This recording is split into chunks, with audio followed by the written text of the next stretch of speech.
Okay, real quick, if you could let me know that you can hear me before we get too deep into this. It's going to be a interesting experience for me, at least.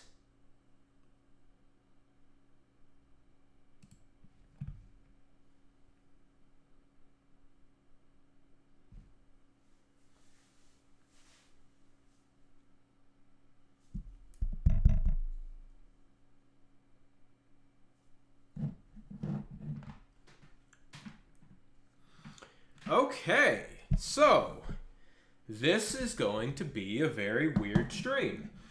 And I know what you're all thinking. I've sold out.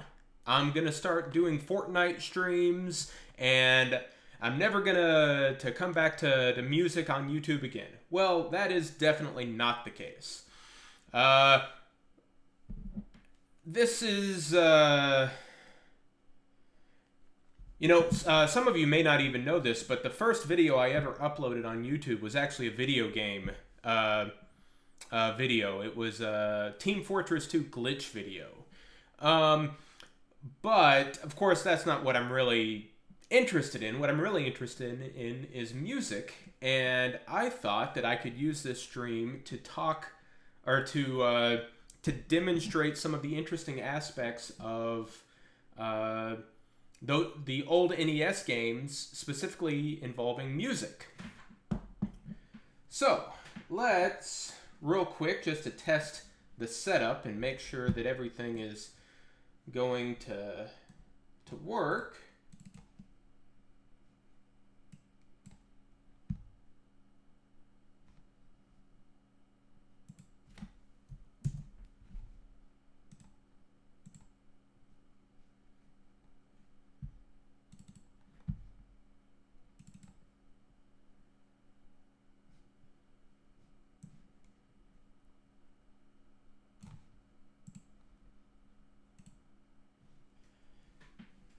Okay.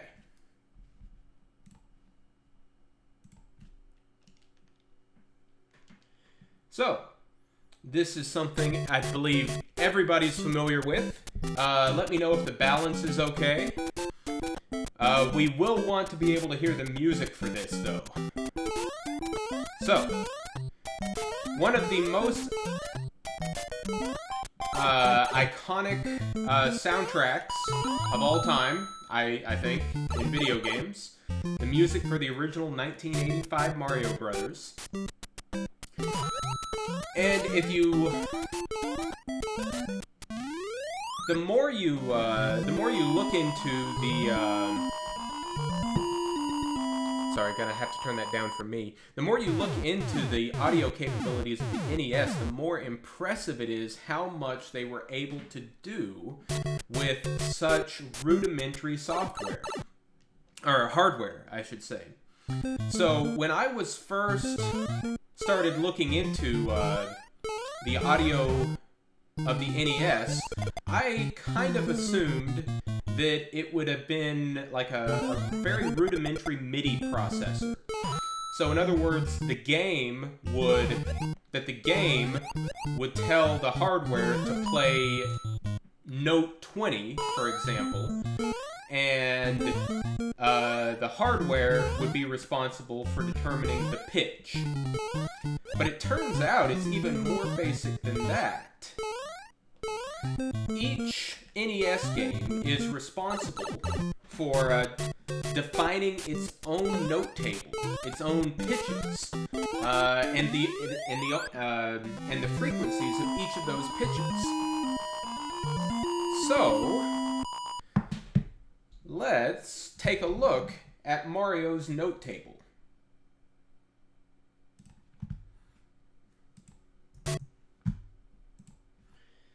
Okay. So, real quick, I'm going to open... I'm going to be using an emulator for all of this, because editing cartridges is definitely beyond my abilities. So I'm going to open this emulator, or sorry, open the Mario ROM file in a hex editor. So this is Mario Brothers. Only about 40 kilobytes, which is crazy. And the note table starts right here at 7F10. And each byte, or each note, is defined by 2 bytes. So, for instance, this first note, 0088. That's an individual note. 002F is another note. 0000 is another. Now, I'll get to exactly how 0088 becomes a note. But for now, I've translated that into music. So it's a very, it's actually it eventually becomes a chromatic scale, but then it diverges in some odd places. And there actually is an interesting reason for this. In order to save space, so there are 33 notes that are defined here. In order to save space, the second, or the second channel, the second pulse channel, which is mainly used for harmony notes, only has access to the first. Sorry, I said 33. I wasn't thinking in hexadecimal. Only has access to roughly the first half of this table. Everything down here is only used in the melody or the or sound effects. So, like, especially some of the, like, these really high notes are only used in sound effects. This low G here is used for the flagpole. So, how does 0088 become, how does the NES turn 0088 into a musical pitch? So for that, I'm going to open up this spreadsheet here, and it's a little overwhelming right at the beginning, but I'll work your way through it. So 0088. So if I convert that into decimal, that's 136. And this column here is the binary. So, and I have here that 136 something equals 816 hertz. And in music, we would be most comfortable thinking of notes in terms of their frequency, the number of cycles per second. In this case, 816.5 cycles per second, or roughly A flat 5, pretty flat. But to a computer, seconds are arbitrary. They're kind of meaningless. What's important for a computer is CPU cycles. So here I have the CPU speed of the NES, about 1.7 megahertz. Now, for reasons I'm not really going to get into, the audio processing unit of the NES doesn't run at 1.7. 1.7 megahertz. It runs at about 112 kilohertz. At least the pulse channels do. So this 136, what this really means is that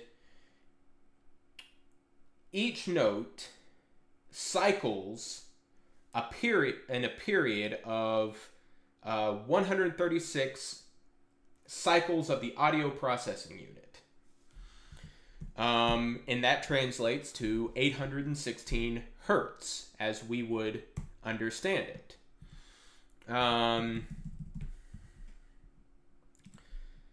So, and then I've gone through here, and all of the default, or all of the notes in the table I've translated into musical notation. Here's the frequency, and this is the decimal expansion. But what if we wanted to change that?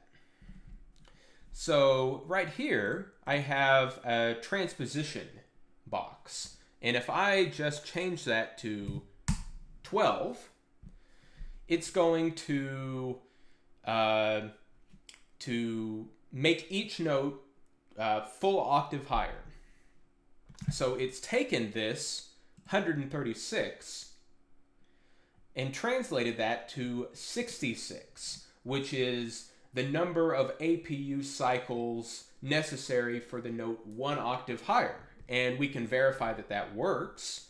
So right here, all the way at the bottom, I have retranslated this data back into hex. And then down here, I have it all in one long string. And I can just go into my hex editor. Actually, hold on real quick. I need to make a copy of this. So open a copy with the hex editor. Go down to 7F10.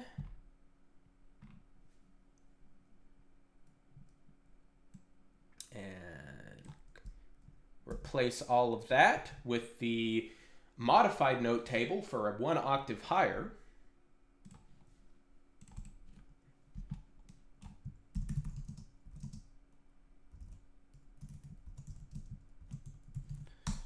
And hopefully that should work. So let's try that.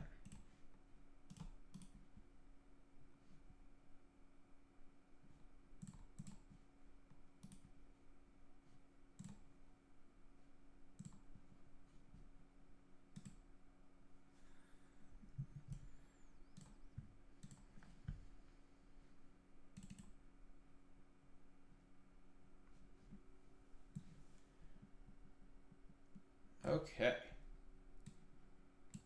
Make my voice a little bit louder, please. Got it. I think that'll do it. Okay. Let's see if this is 1 octave higher.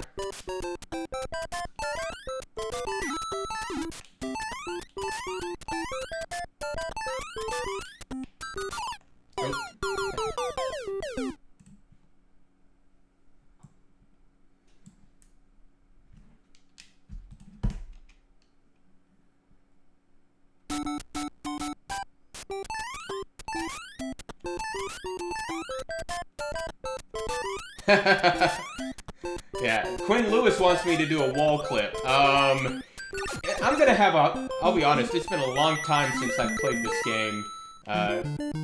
And I've certainly never speedrun it, so I'm not gonna be doing any wall clips or, yeah, this is not gonna be a speedrun.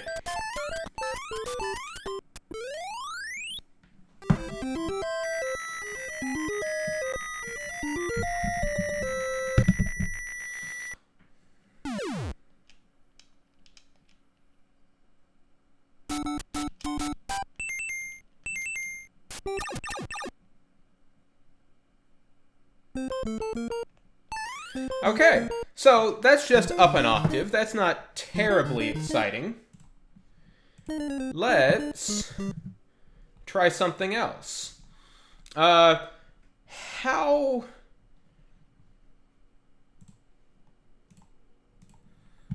extreme can we make this? Well, let's try. So here we did, sorry, okay. So here we did up an octave. Let's try up 4 octaves. I'm gonna copy that real quick. Load that into open with.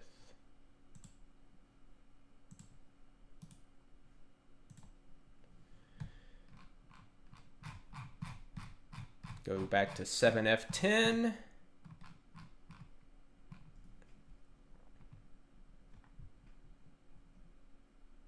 There it is. There we go. Save that.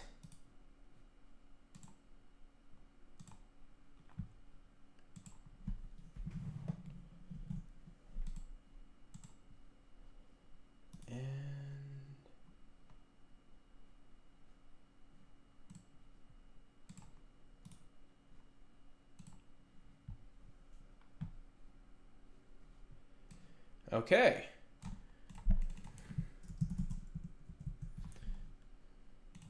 So now, up 4 octaves.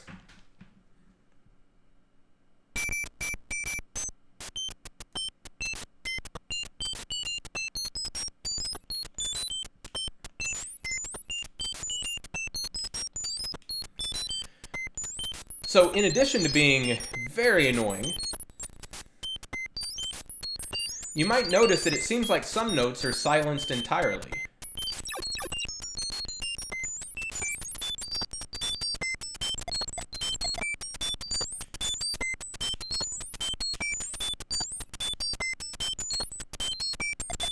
While others are noticeably out of tune.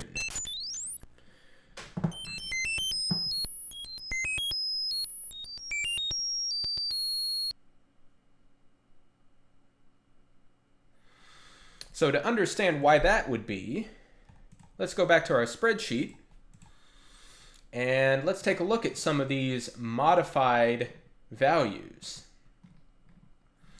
So by going up 4 octaves, let's take this note here. Originally, this would have been E flat 4, and it had a period of 359 audio processing unit cycles. With the modification, it has a period of only 21 cycles. And now it's become an E flat 8. But it didn't go up exactly 4 octaves. It went up 4 octaves and 39 cents. Well, if we were dealing with frequency, as we would go higher, we would gain resolution because we can only deal with integers here. But since we're dealing with period instead, that means as we go higher, we're going to lose resolution. The difference between 21 APU cycles and 22 APU cycles is much greater than the difference between 221 and 220. So that's why the tuning really begins to suffer when we get up into this register. And when we get up high enough, all the way up here, well, for one thing, we can see that both of these notes have rounded to the same cycle. They're both 8 cycles, even though they're supposed to be 2 different notes. But the audio... the NES's audio processing unit automatically silences anything shorter than 8 APU cycles. So all of these notes are completely silenced. Okay, so someone, Jacob Manning, already figured out what I was going to do next. Let's go down. So in going down, we're going to gain resolution. The notes are going to be more in tune. Of course, the tone quality on pulse waves in the low register isn't terribly great. But let's try that. So down 1 octave, get that data copied. Music down 1 octave. Well, okay. And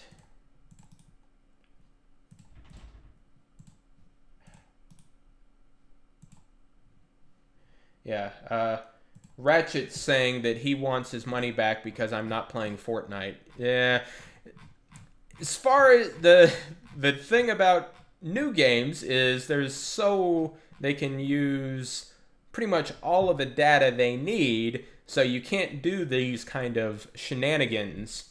You would have to just re-record the music. Okay, so there's our octave lower note table.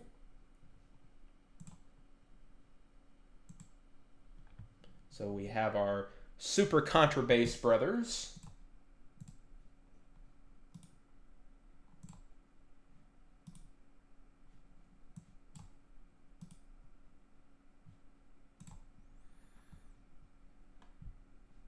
Okay.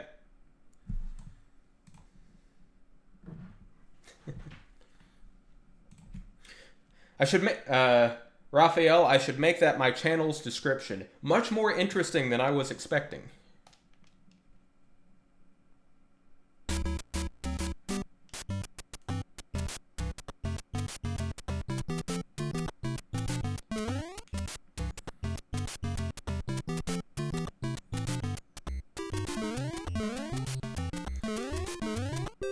Now, if you listen closely, you may notice that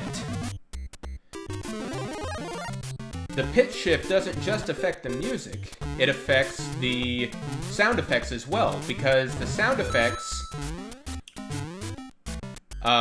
reference the note table as well.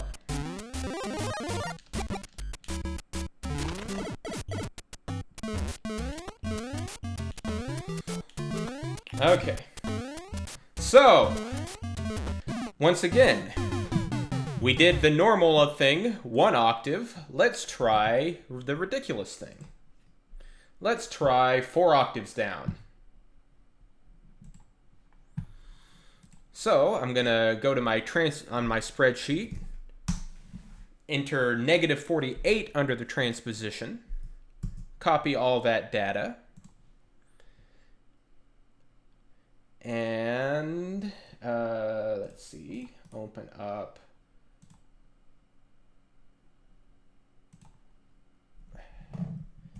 sorry, my system is doing this weird thing where I have to open these files twice because it crashes the first time. Okay, so go back to 7F10, that much. There we go. Let's open with that.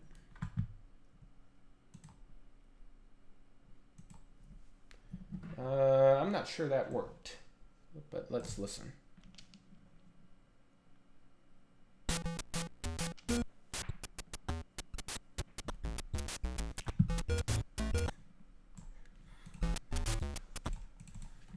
Sorry, let me update this.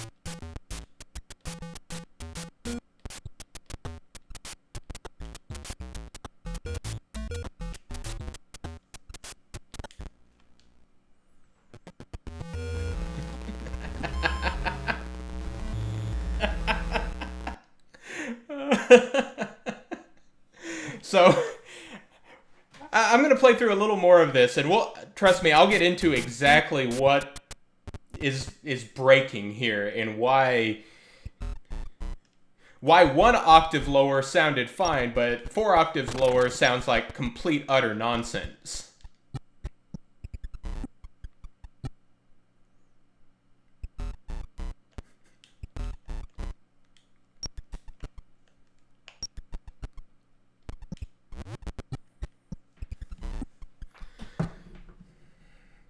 Okay. So, what on earth is going on here? So, if we look over here at our transposed data, everything looks fine, right? We were supposed to be, a note that was 151 APU cycles is now 2,418. Now, so this is kind of interesting.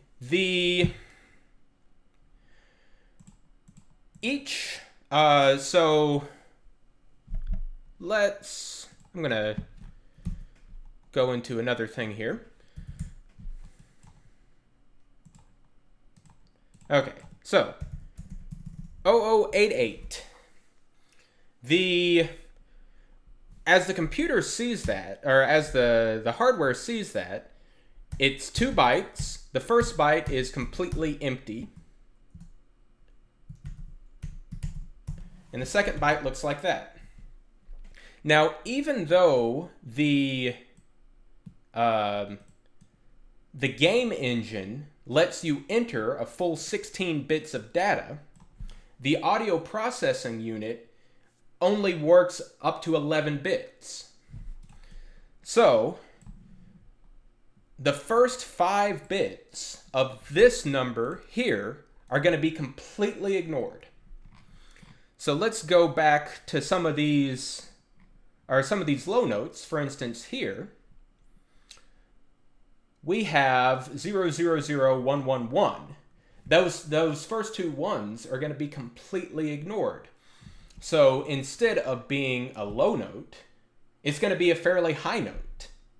And because we're just randomly chopping off digits from the front, it also randomizes it quite a bit. So the lowest note that a NES is capable of producing is this one here. 2047 audio processing unit cycles, which is a slightly flat A1. Now on the triangle channel, this is just the pulse channel. On the triangle channel, that's actually going to sound an octave lower, so A0. So lowest note of the piano, or lowest note of the piano.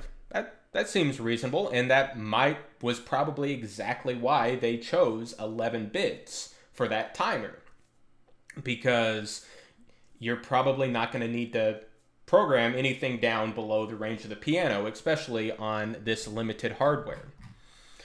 Okay, so let's go back here. And I have this other, let's reset the transposition to 0. And I have this other thing here, this other box. This is, I'm just calling it the transformation box. And what this does is so if we look here, I've translated each note in the note table to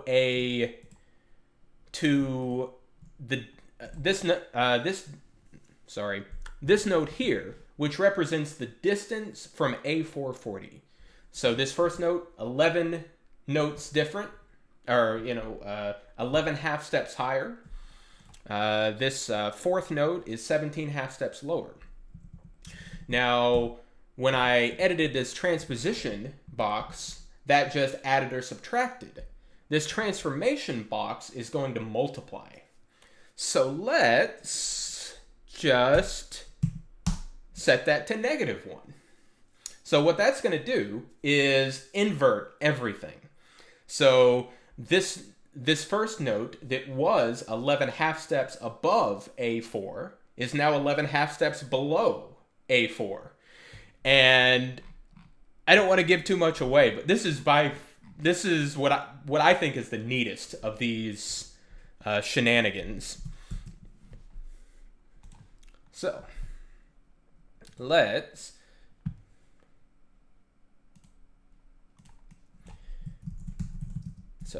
inverted music. Open that with our hex editor. Go back down to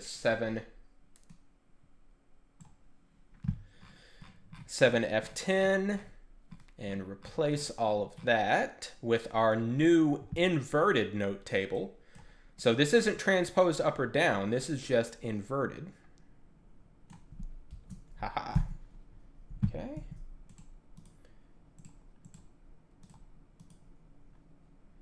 open with, there we go.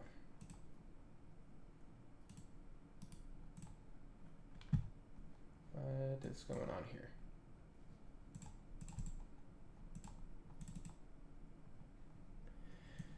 Okay. Inverted.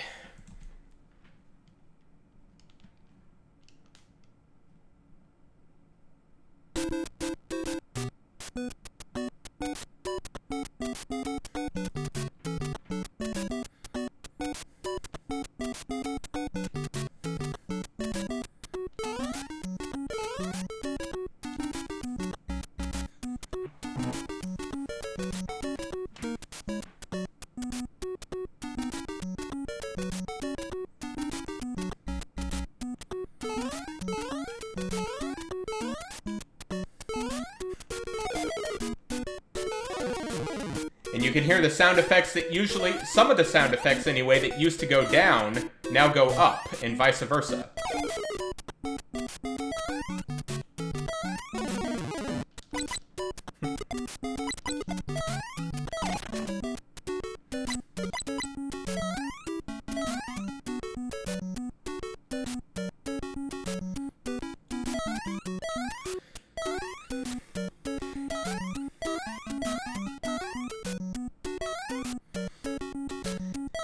So, as a consequence, all of these pieces that were in a majors key are now essentially in Phrygian. Because if you invert a major scale, you get a Phrygian scale.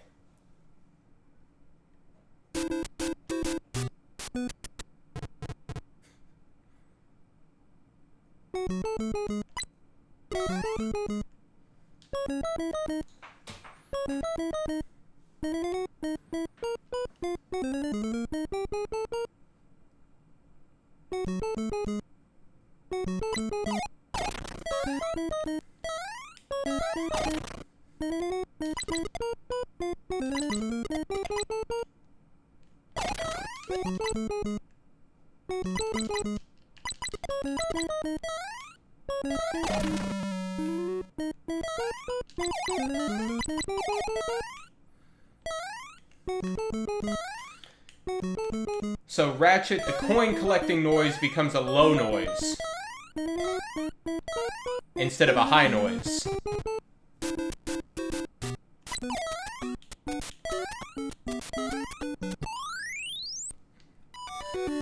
Now, with that flagpole, you might have noticed that even though it started high, it's kept on going up like it normally did. And that's because some sound effects reference the note table directly, so it's just a sequence of notes. Others take a value from the note table as a seed and then modify that, so it's hard coded to go either up or down. So that flagpole is hard coded to go up, but from a note from the higher pitch from our inverted note table.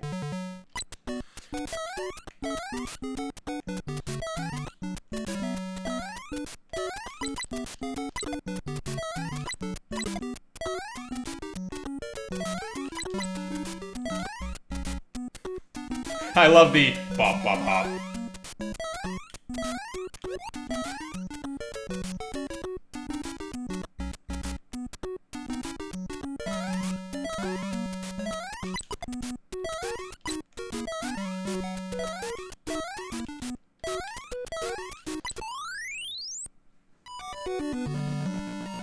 So I'm going to try to at least get to the first water level.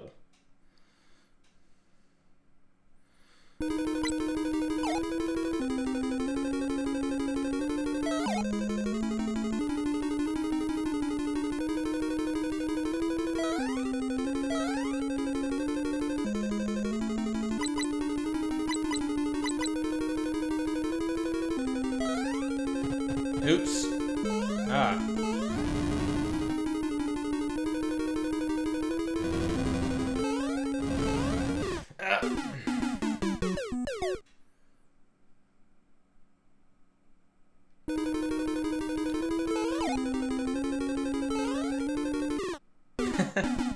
Probably should have activated a cheat code.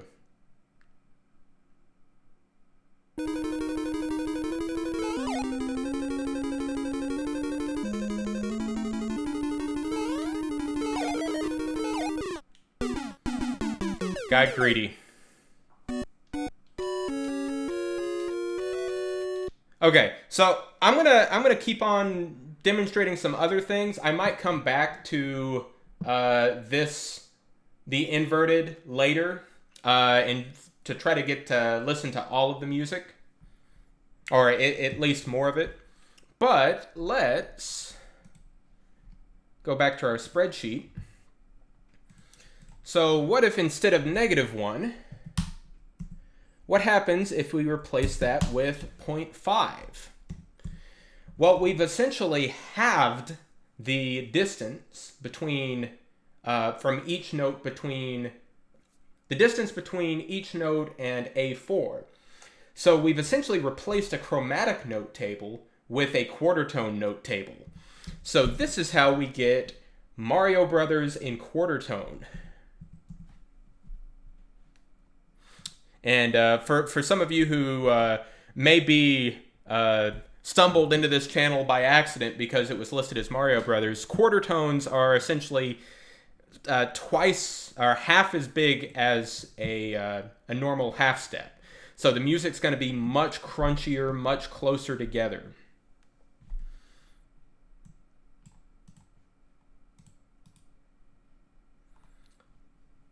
So, oh, okay. Let's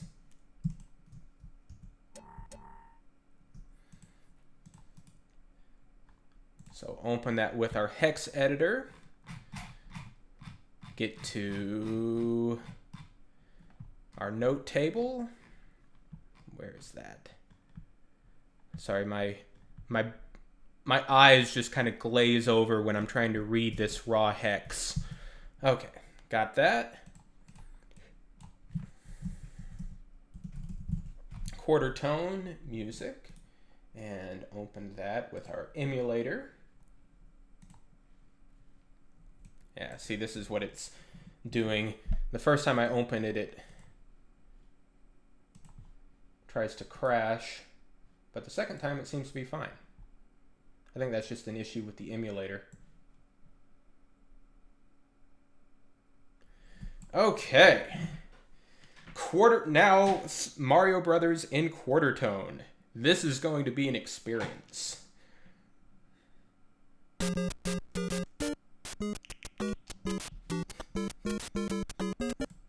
Oh.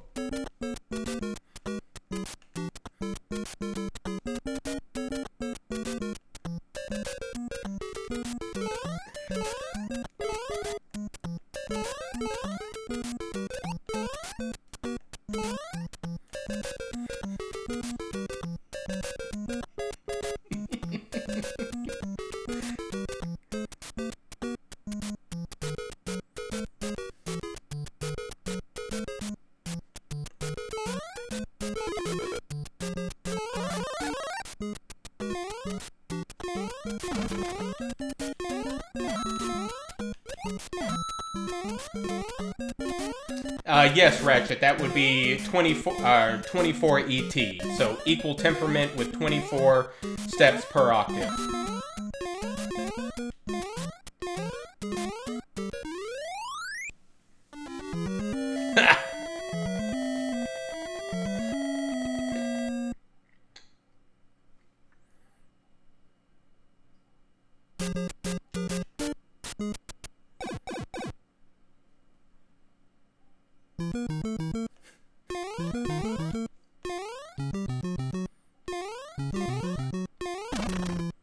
I think I just accidentally did a wall jump there.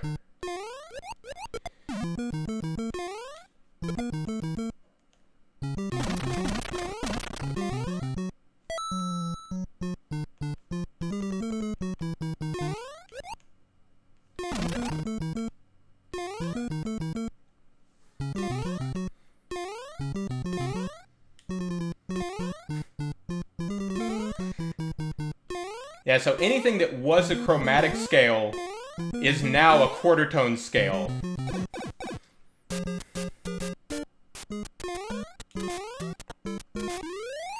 And that also means that any octaves are now tritones. Ugh. Except I probably should clarify here that the triangle channel, which is the bass channel that we haven't really talked about, that by default is an octave lower. So that all of the tritone, the octaves between the two pulse channels are going to be tritones, but the octaves between the pulse channel and the triangle channel are going to stay octaves unless the pulse channel was coded to be the same anyway. It gets a little non-intuitive.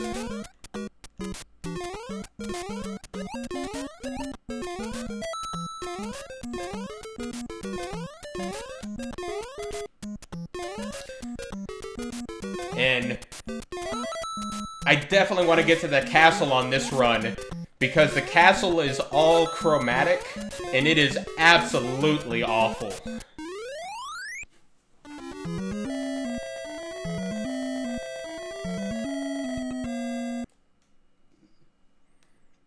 Yeah, listen to this.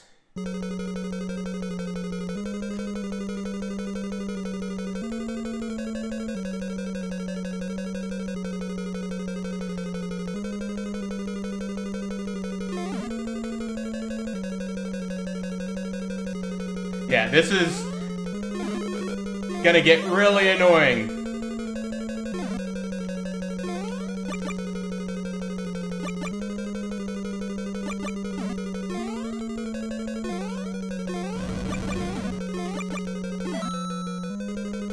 Okay. Ah.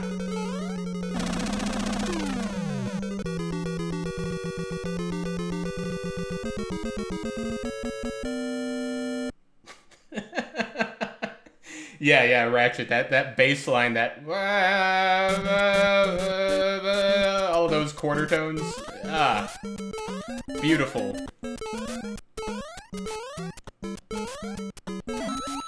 Alright, gonna try to get to the water level. I should have taken that. Oh! Okay.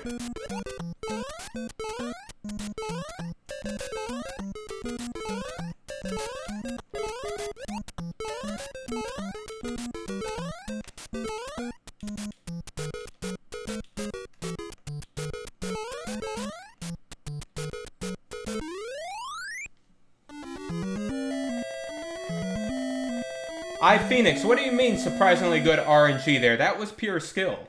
No, I'm just kidding.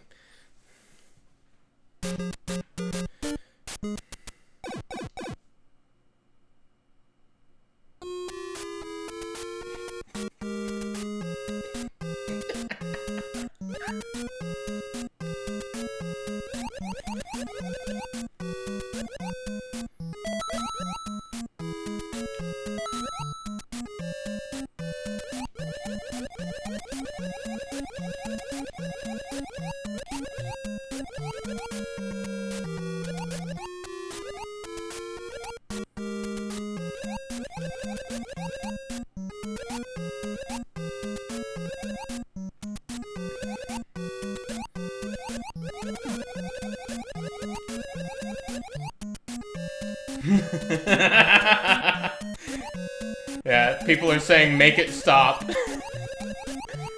We might need to alternate between the somewhat listenable versions and the quarter tones. Okay.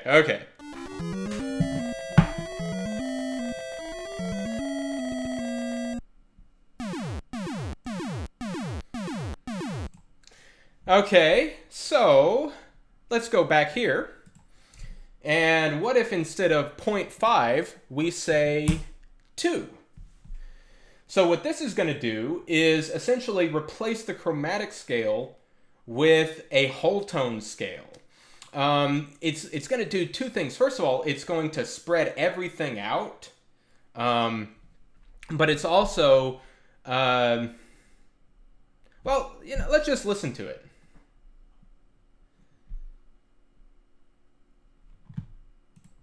So this is our whole tone version, or if you want to think about it as 6 ET, so 6 steps per, or 6 equally tempered steps per octave.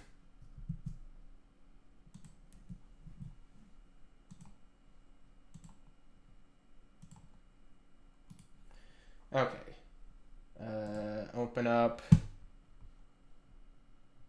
think I forgot to copy the data from the spreadsheet. There we go.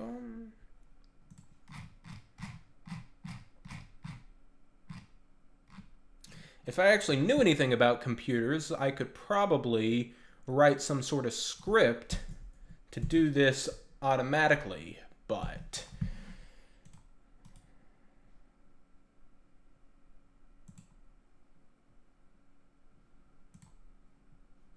okay.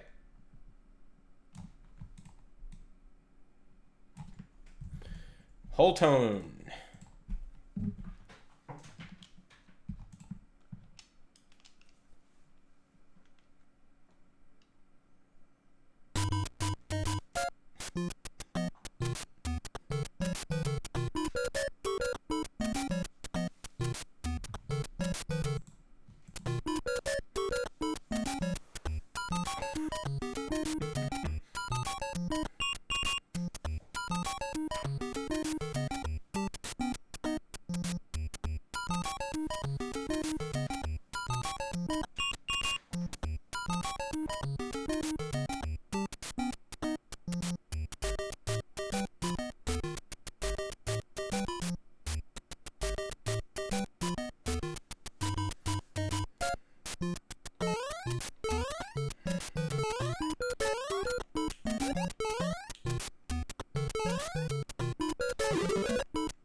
Now, I think if I remember correctly, in this next music, you're going to hear some of that overflow in the low register because we've doubled the distance.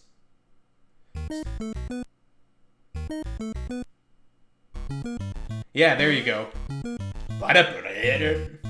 That second little subphrase when it gets distorted, that's because those low notes are overflowing the 11-bit timer. So they're getting truncated to the remaining 11 bits, whatever they happen to be. Well, that went the wrong way.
So iPhoenix, as far as happening on a real instrument, it would just be a matter of giving the musicians altered sheet music.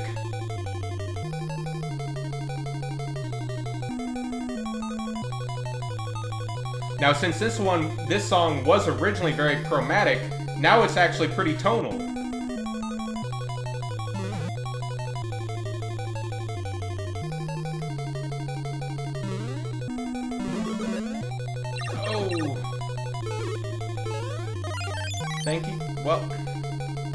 Okay, I didn't expect it to do that.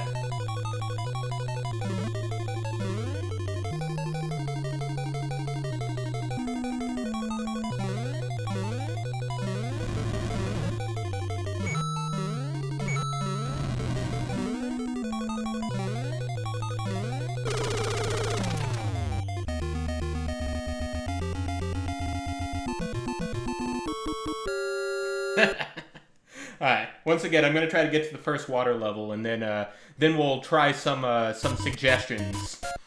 Now that we've kind of established what this is capable of. And I should say that that spreadsheet can actually combine transposition with transformation.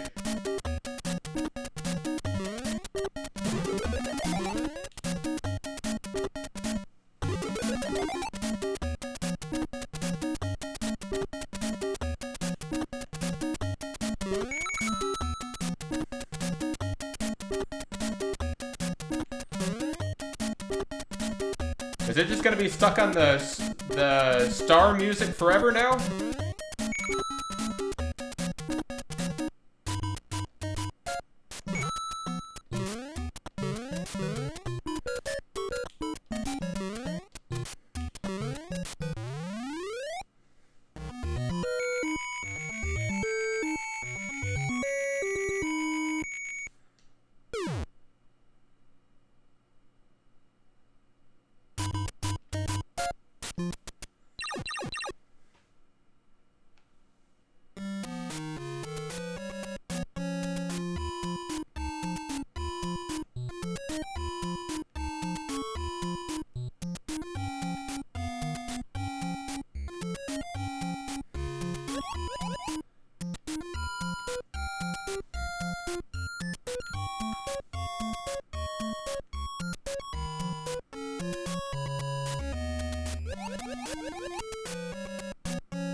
Okay, so let's now.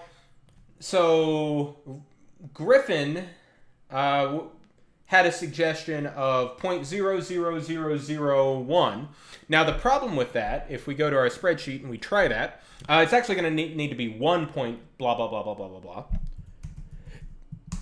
What we're probably going to find is the notes. Oh, wait, no, sorry. I get what you mean now. The notes are going to be, well, in this case, all of the notes would be exactly the same. They'd be A4, about 2 cents short.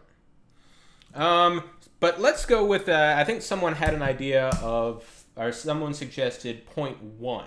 So that's going to be 10, a chromatic scale is going to become 10 cents. So everything's going to be nice and right together there. Also, in order to... because once again, as you go higher, it gets less in tune. I'm also going to add a transposition of -12 after the fact. So we're going to do the transformation of 0.1 and then transpose down an octave. So let's see what that sounds like. So this is going to be, what would that be? 120 ET, right? Yeah.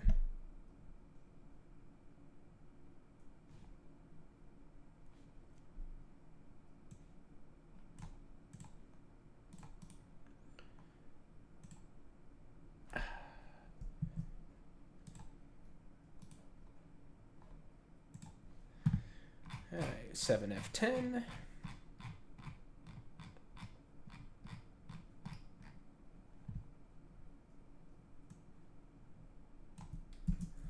There we go. And open that with the emulator.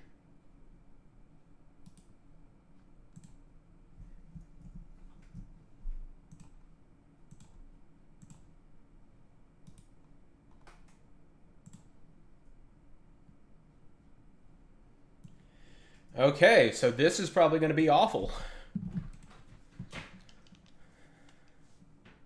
But this week...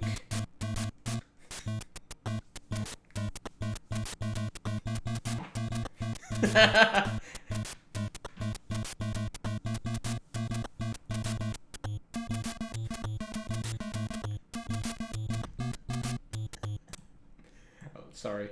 Let me...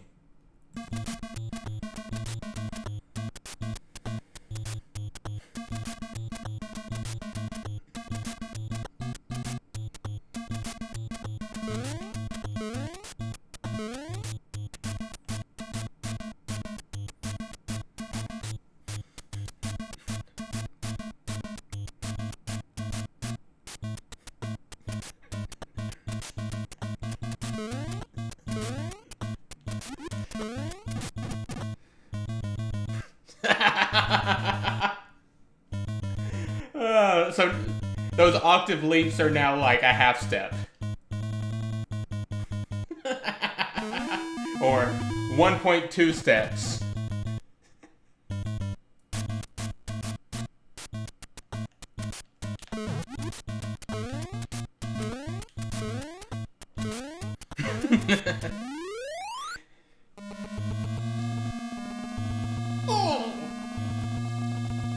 Ugh. The fanfare never fails to be just a different level of bad.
So, iPhoenix, the spreadsheet at the moment doesn't support kind of non-linear transformations, but it wouldn't be that hard to incorporate something like that.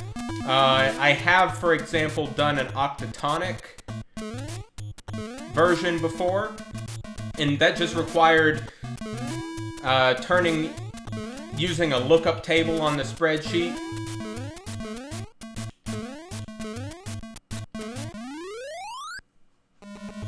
Oh.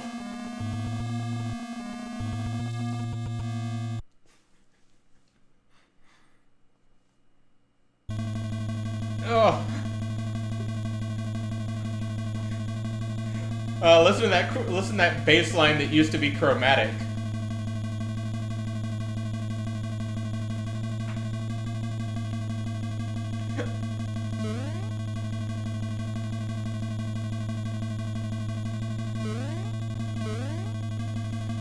And that little the chromatic noodles in the middle are now just this ostinato of very slightly intonation.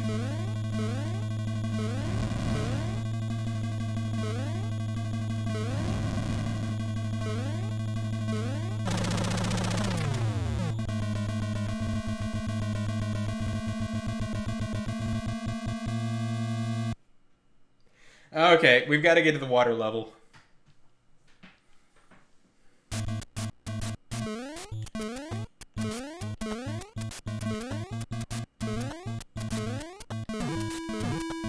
Wasn't there a star somewhere in here?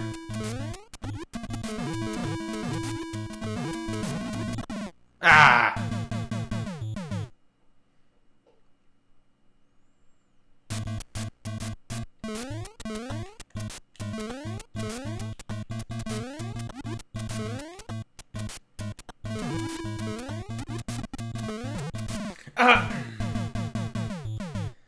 Okay, I'm not gonna try to get fancy with the star. I'm just gonna try to survive to get to the water level.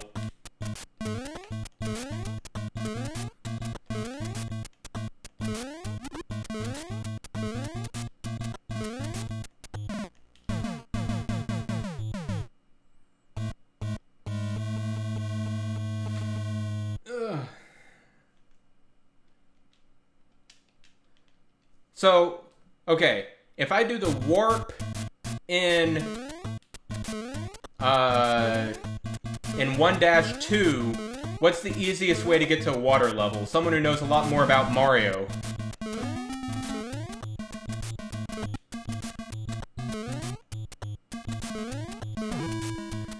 Yes, command block guy, I did do some inversions, but we're probably going to go back to that at some point in order to hear the water music.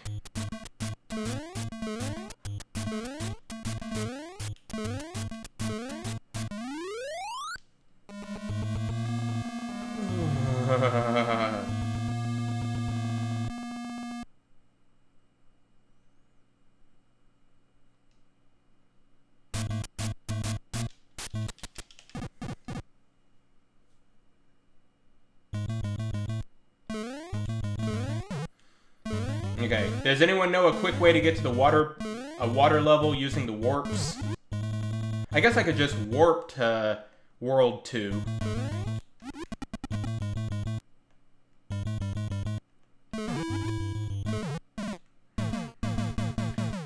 Okay.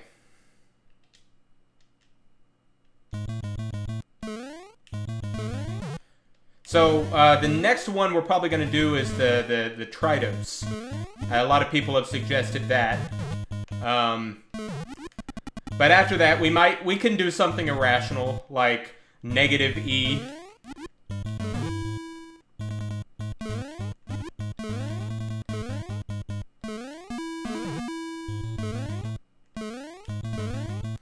So, like, -E, though,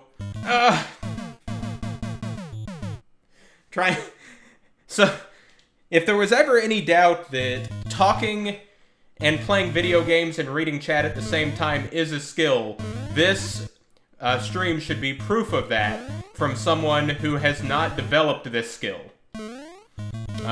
In fact, I know I have a big problem with... So, like, string players are very used to talking while playing an instrument. I just cannot, because as a woodwind player, that's never been a possibility. So, like, if I'm playing banjo or any other string instrument, and someone tries to talk to me, I have to stop.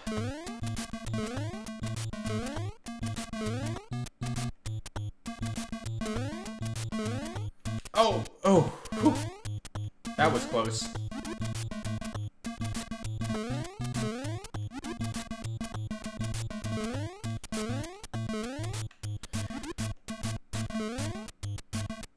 So, Aiden, the problem with Handel's water music and quarter tones is, as far as I know, Handel's water music is not in Mario. Okay.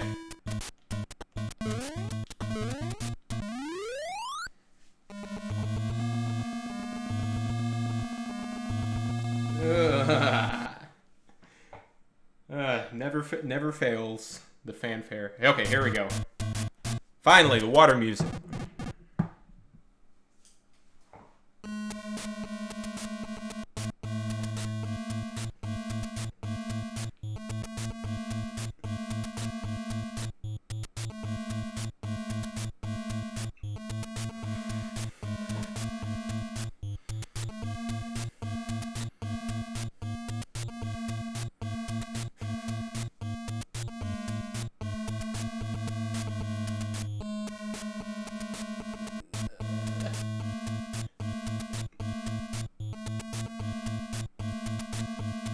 Yeah, and you can hear how that Alberti bass in the you know, all those arpeggios are now just this. We've turned nice arpeggios into like a Danny Elfman thing.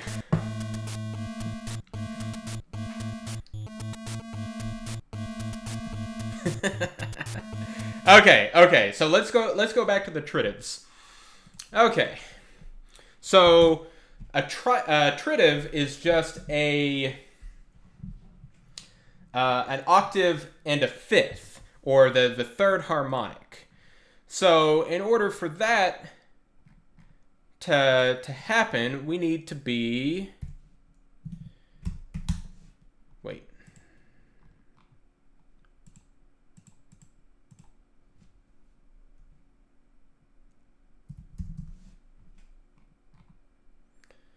So we want A5 to become... No, that's not right. Let's see. Equals 2 to the 7/12. Is that it?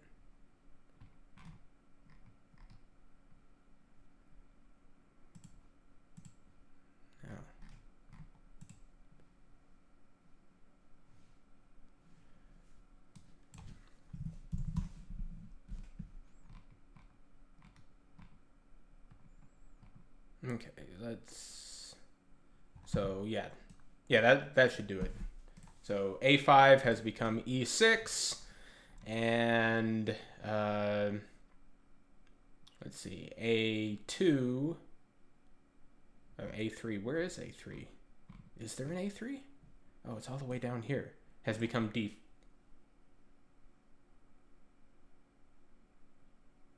Yes. Okay. So now we've replaced octaves with octaves in a fifth, but we've kept the... So we're dividing an octave in a fifth in 12 half step, or into 12ths. So it's going to get a little interesting.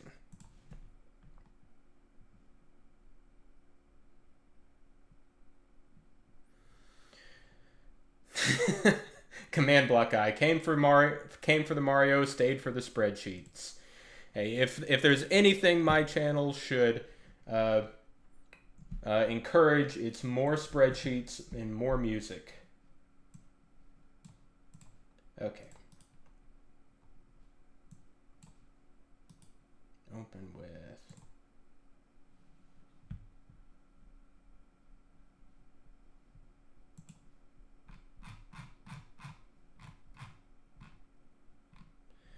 Well, this won't be Bolin Pierce. I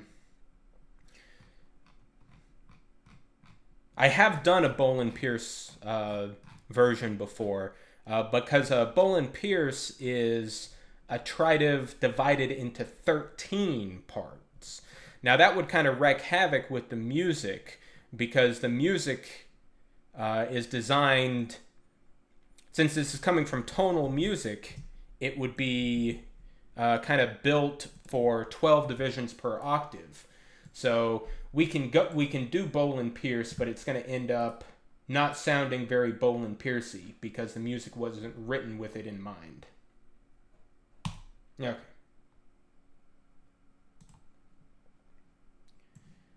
Okay, so this should be tritives or tritives. I've never known what's the correct pronunciation of that.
So after this one, the one I want to try is negative E.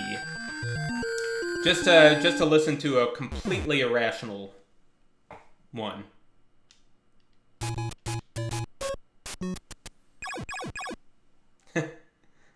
19 ET?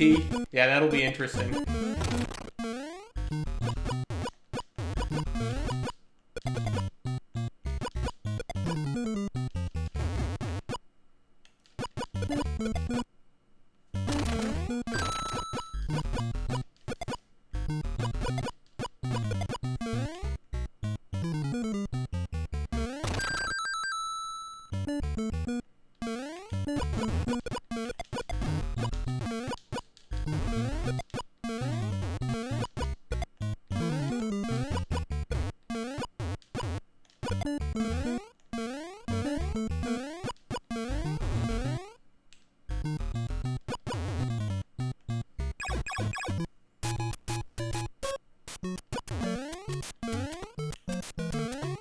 Amazing Pikachu 37. I thought the game in the description. I thought I put Mario Brothers 1985 in the description, but if that's wrong.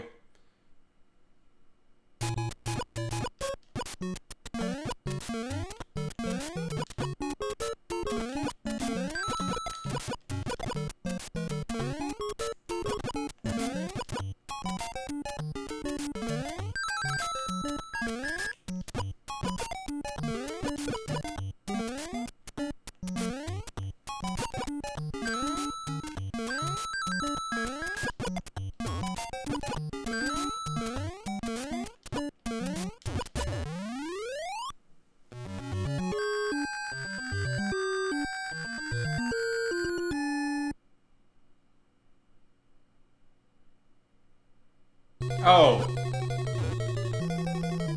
Okay. Yeah, sorry about that.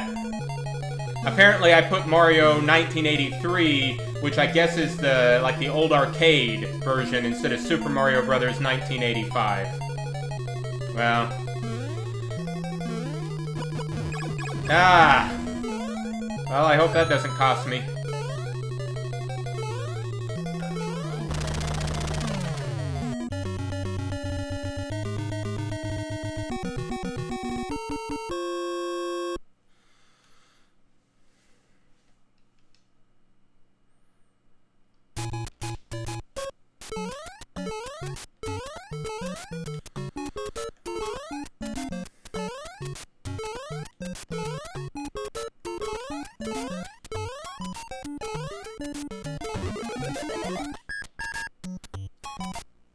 So the issue with doing different games in different consoles is the note table is unique for each game. Which means for each individual game you would need to dig into the code to figure out where the note table even is. The only two games that I've looked at are Mario and Mega Man. Are Mario 1 and the original Mega Man. Okay, so this is going to be the water music. This should be the...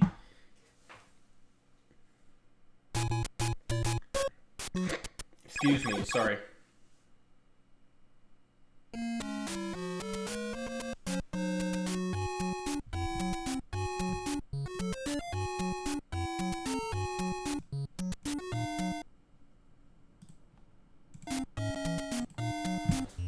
Now we can listen to this wonderful music while I work on the spreadsheet. Okay. So we want... How do you call E in a spreadsheet? I mean, I know it's... We could just do negative 2.78, right? But...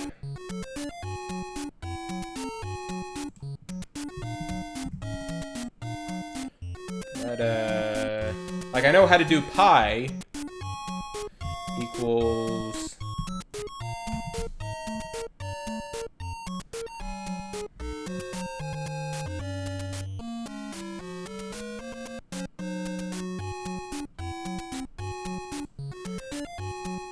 And then when I run out of time, it's just going to get faster.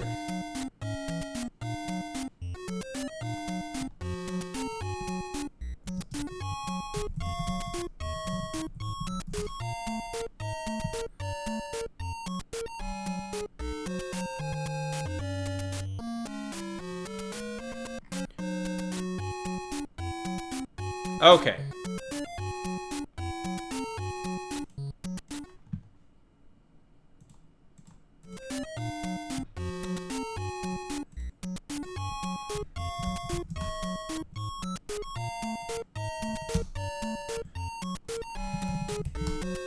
There we go.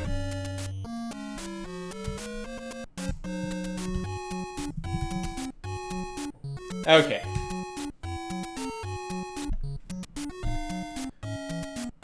So, let's copy all that. Now here we're gonna have a lot of overflow. Oh!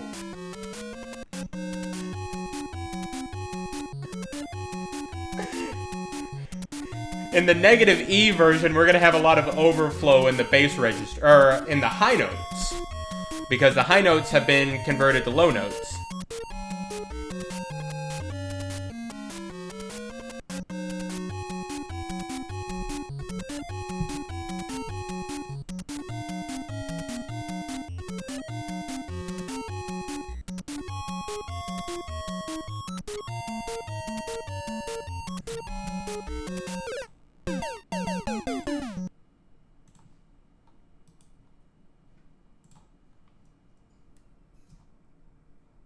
Okay, so what do we even call this?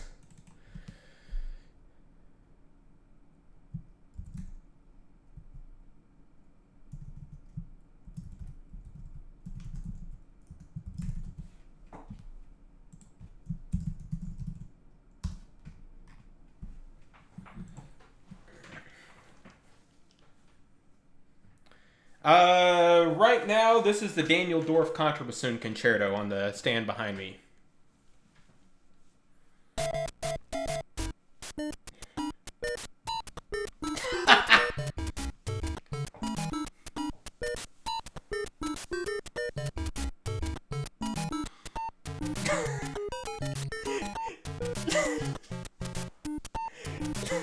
Yeah, all of those overflow notes that just become completely random.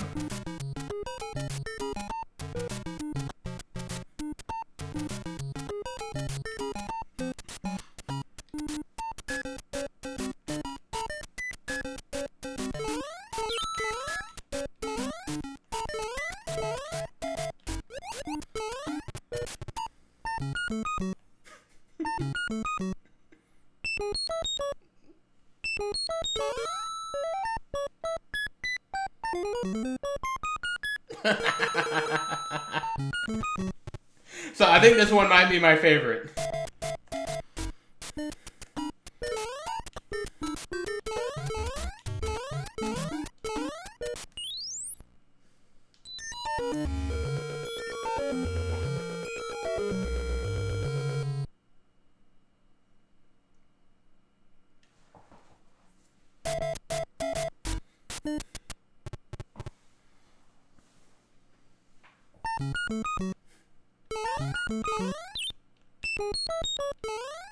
You all hear that block sound?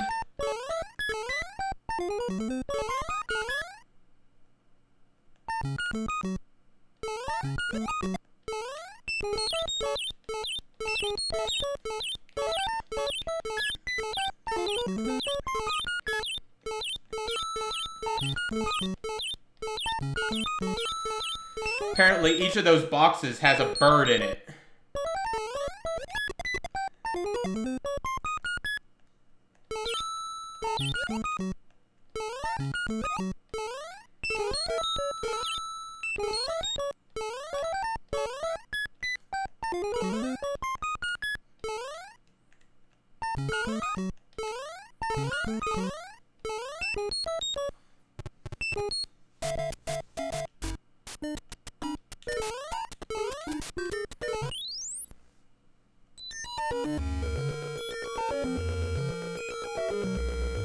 So once again, we're going to try to get to the water level. Would it be cooler or less cool if it had rhythmic distortion? I don't know if it could be improved on. I don't think this could be improved upon, but if someone wants to prove me wrong, I'm game.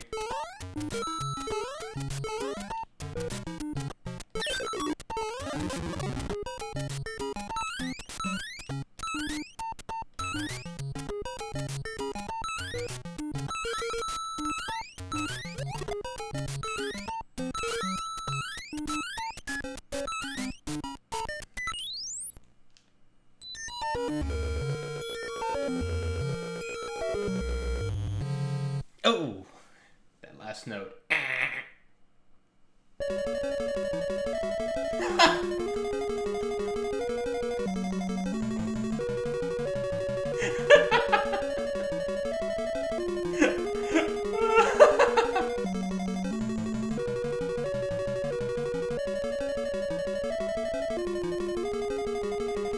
Yeah, all of these low notes are overflowing, so it's just complete nonsense.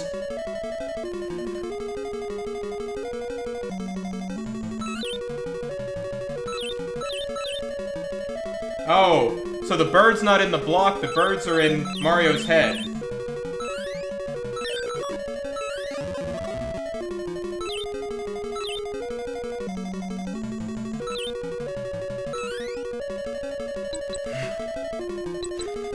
Yeah, we are getting a little close to those old school dial-up modem notes, aren't we?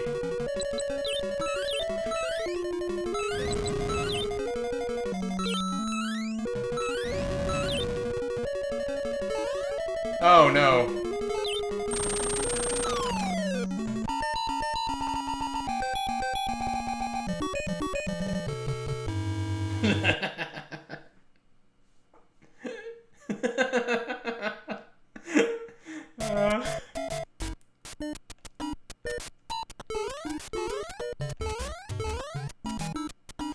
Yeah, I probably should have specified at the beginning that this is NTSC.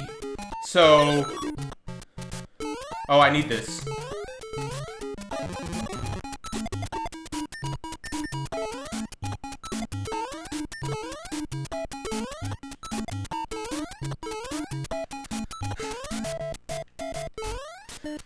Yeah, this is NTSC. The PAL version of the game uses different values because the system runs at a different clock rate.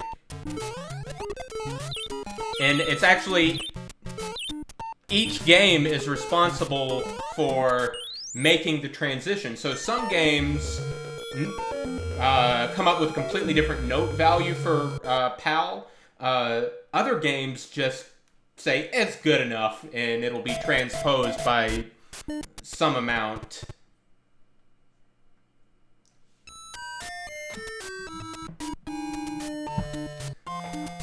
So we're just gonna enjoy this for a while.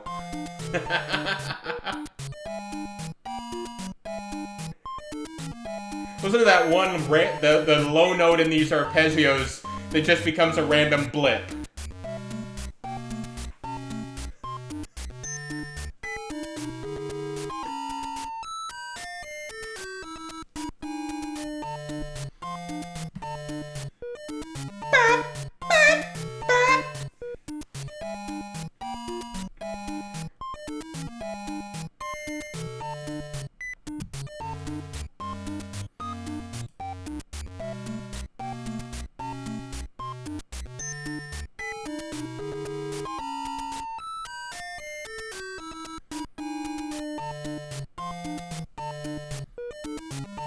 Okay, so let's see.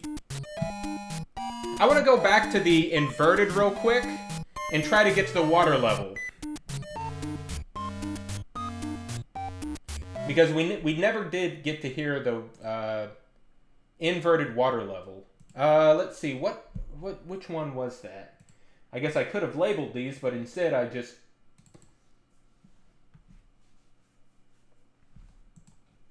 Let's see. Is this the inverted?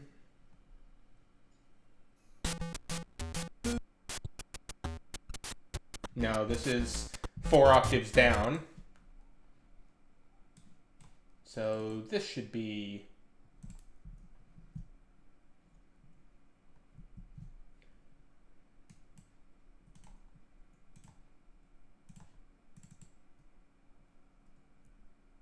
inverted, right?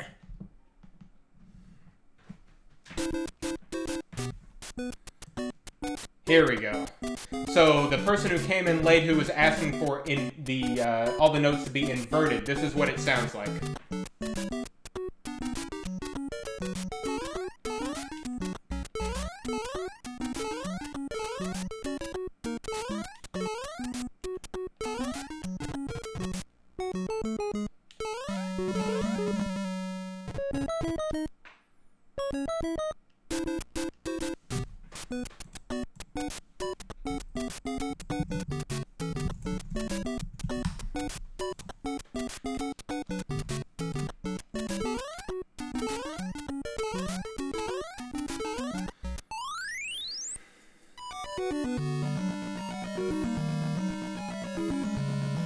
Oh yeah, Griffin's talking about A Musical Road.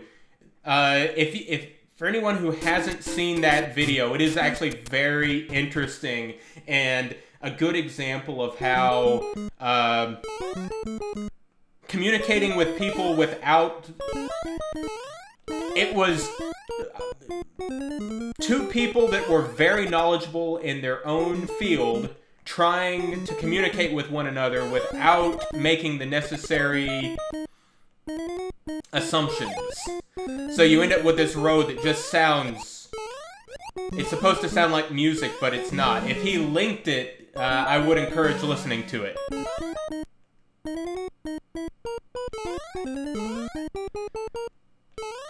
Yeah, so someone's telling me I need to play some of the negative Euler-tastic music on Crumhorn. The Crumhorn has enough trouble playing a major scale.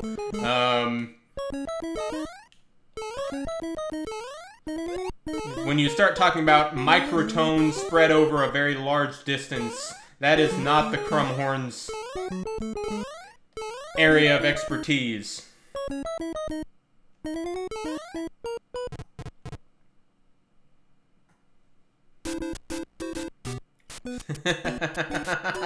Yeah, Griffin says, this is so tonal and consonant, unlistenable. Oh, I'm sure we'll get another suggestion.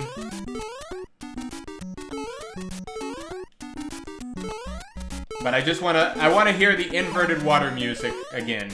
Ugh! Yep. Okay. Be careful.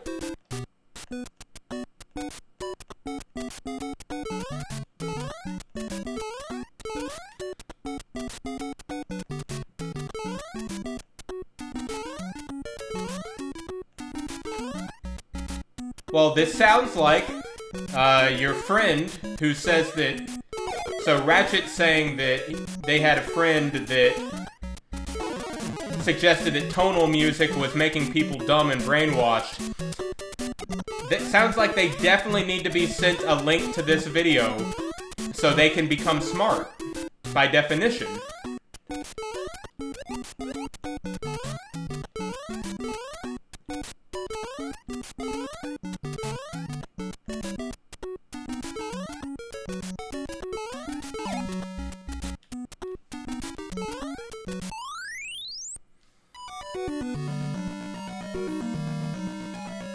iPhoenix, no, I haven't gotten around to uploading the 3D model of the Crumhorn yet. But good news is I should have plenty of time the next couple weeks. Hopefully the shop will... See, this is actually nice.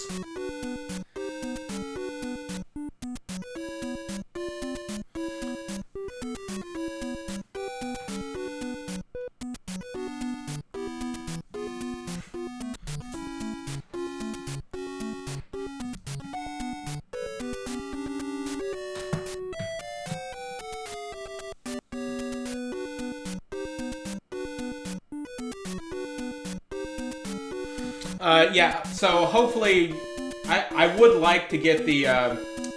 Sopranino Crumhorn files uploaded somewhere. So that's something I can look into doing these next few weeks. You know, if you didn't watch the live stream yesterday, you'll know that pretty much all of my gigs have been canceled for like the next, several months. So, and I can't be in the shop right now because we had some fire damage, but in order to work on the subcontrabassoon. Okay, so let's see if we have any other suggestions of things we need to do. So we've done inversions. We've done 120 ET. You know what I'd like to do? Let's just do something completely...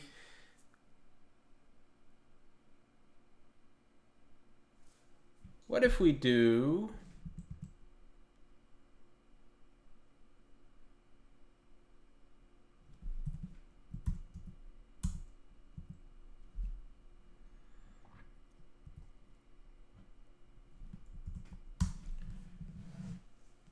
eight sevenths.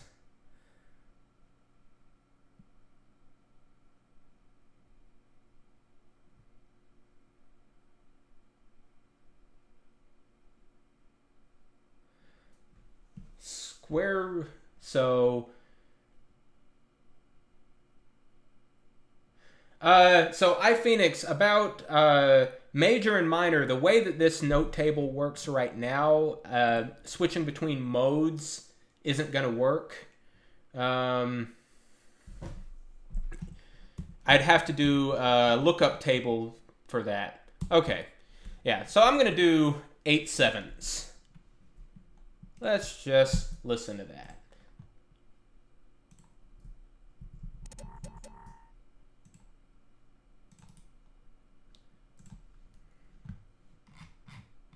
Actually, here, let's do -8/7 with a... So we'll transpose after the fact up... Oh, no. Before the fact. Let's transpose up to avoid some of those overflow.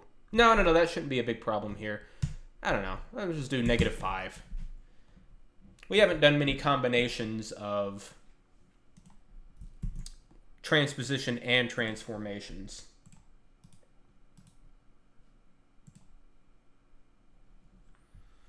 Well, iPhoenix, I don't think E was interesting because of some special quality of E. I think E was interesting just because it was essentially like throwing the music into a random number generator.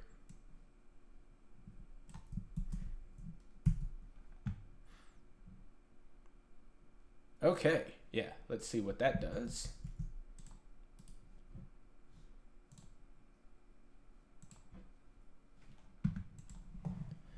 And we have our traditional crash.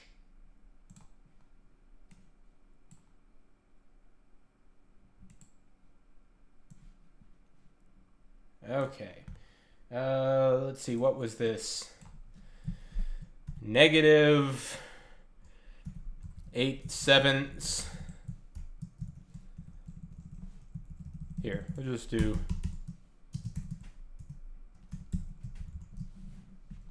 There we go. That's as good a name as any.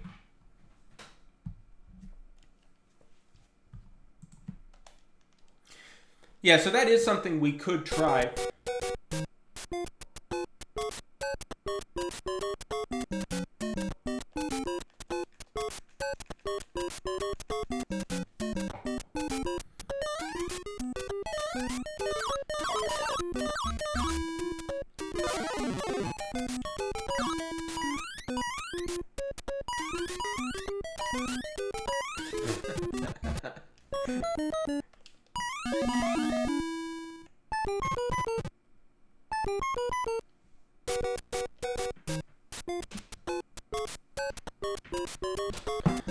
Okay. So, what's another possibility? Okay, yeah, so command block guy had an interesting idea for something we haven't really tried that much, which would be using a large value under transformation, so to expand things out, but also transpose it up, or so that we don't get as many of those overflow errors. So let's try that. So I'm going to do 12. So actually, no, I think this will be easier if we do it after the fact. So let's do...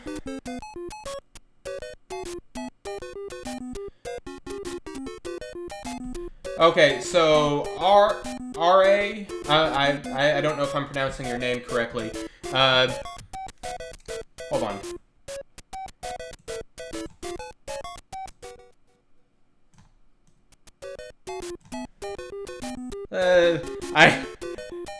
I wanted to have that in the background while talking, but I'm not that talented. Okay, so since some of you might be new, I'll kind of do a brief overview of the spreadsheet again. So I'm taking the raw values from the Mario note table, converting them to decimal, and then converting that into the distance each note is from A4. Now the transposition just adds to that value. So if I make the transposition 1, 11 is going to become 12. Negative 11 is going to become 10. So the note that was 11 half steps above A4 is now 12. The transformation multiplies it. So an example that we've done before is replace -1, or replace transformation with -1, and we end up with the note that was 11 half steps above A4 becomes 11 half steps below A4. Okay, so let's do...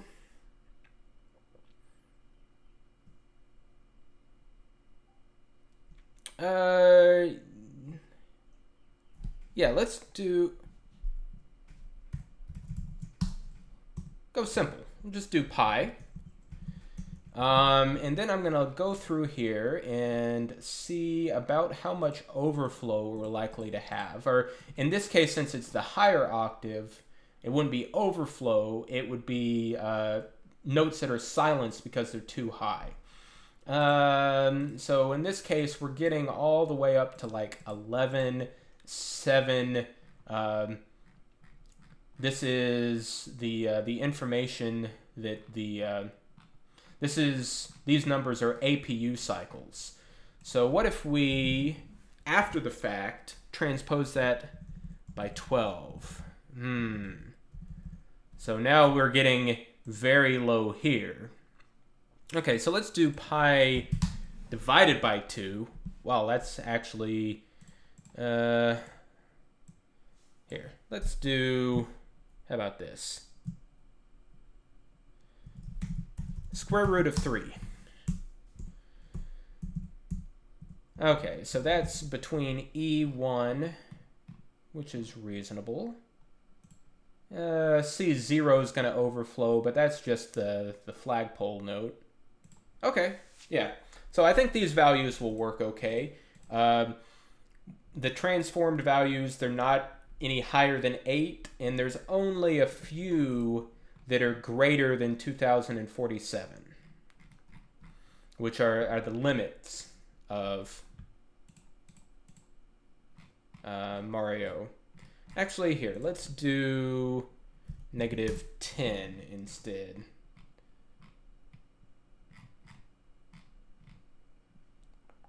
Yeah, let's do that. Okay, so copy that. Put that in our hex editor.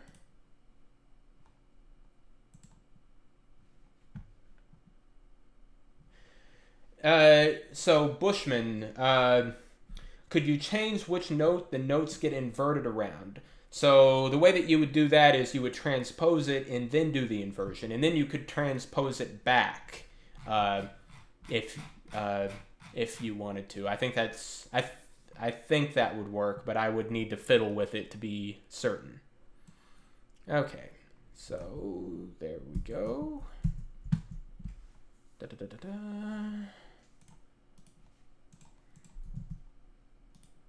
Let's.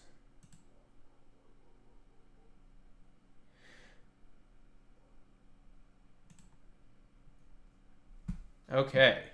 So what is this? This is root 3 music, something like that. Okay, let's see how this works.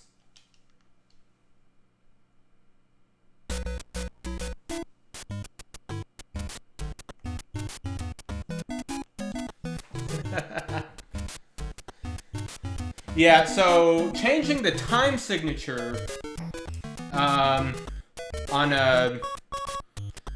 this music would be a little more, well, we'd have to look at a different part, and I'll be honest, I can't remember where that is. So what we would do is, just like there's a pitch table that defines the pitches of the notes, there's a duration table that defines their duration in terms of frames. And Mario actually only has 6 tempos. Well, it has 3 individual tempos, and then a completely second, and then a second table of tempos that are used for when the when you're running out of time in the video, when it gets faster.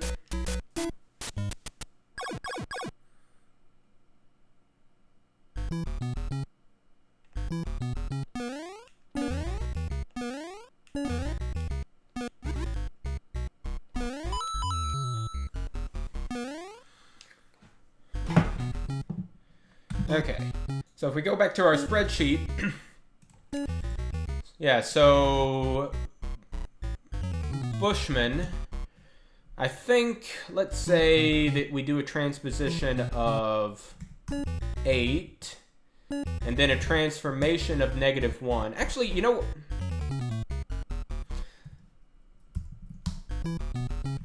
eighth tones. I think someone suggested that before. And then transpose back, did that have the effect of inverting the music around A4, or a note different than A4?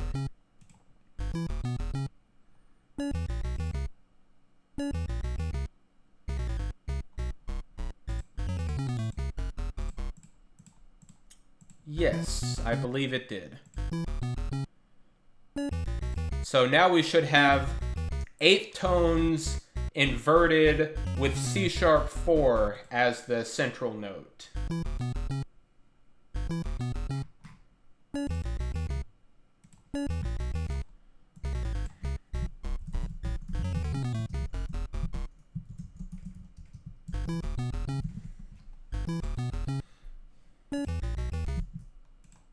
Okay, let's see what we have here. And then open with our hex editor.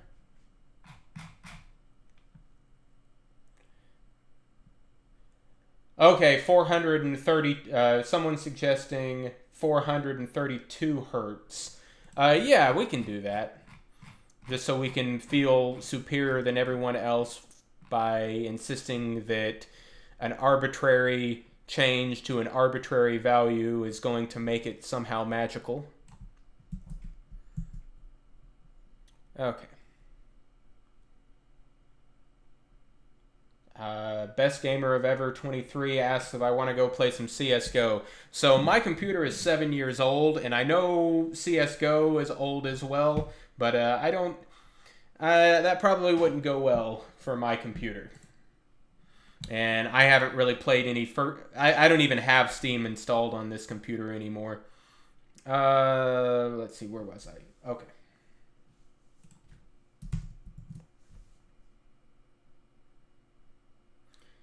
Oh, so Ratchet Okay, yeah, I think multiple people have suggested A432 hertz, so we'll do that in a second. But let's get the inverted eighth tone going.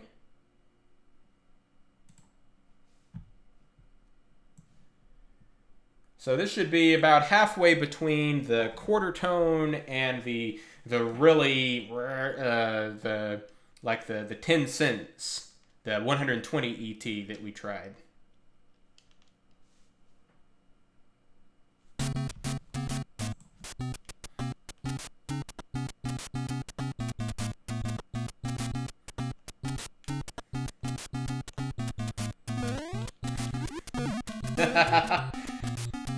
Yeah, I've seen those memes too about 432 hertz.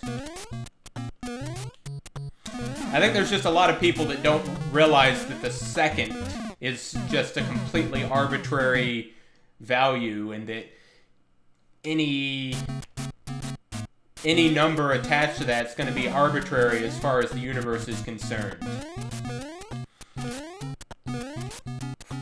For the universe to remotely care about numbers, it's going to have to be like some... You'd have to try to base your tuning off of the Planck length or something. And my limited understanding of physics is that we don't know what the Planck length is to...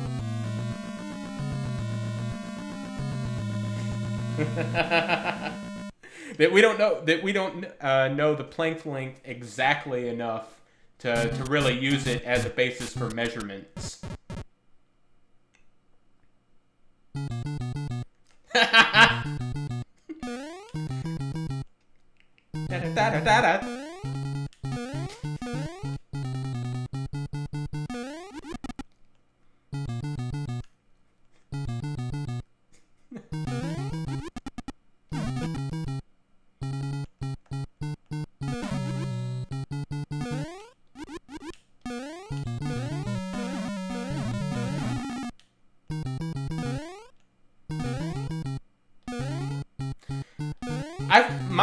I thought there was still a fairly large error bar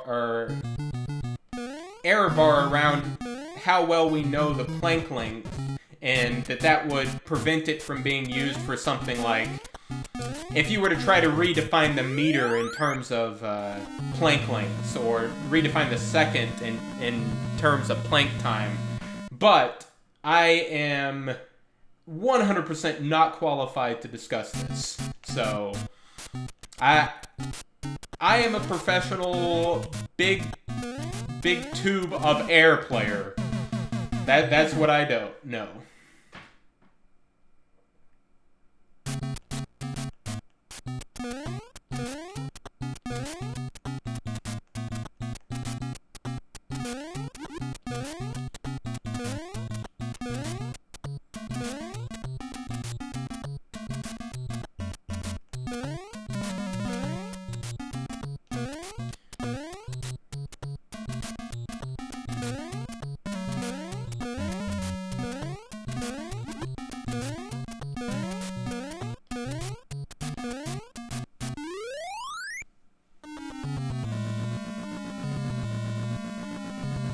I love the fanfare. The fanfare is always the best.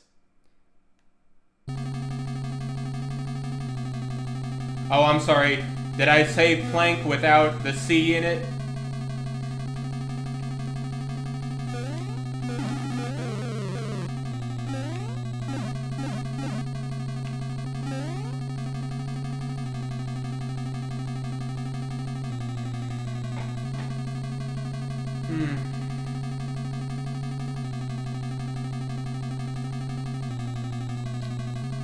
What relaxing music. iPhoenix, theoretically you could do this with any NES game, but I don't know where the note tables are on anything other than Mario, the first Mario and the first Mega Man. Oh, Ratchet, I was joking. Thankfully, since I haven't typed Planck length, since I haven't typed Planck length, no one can criticize my spelling. So that's great.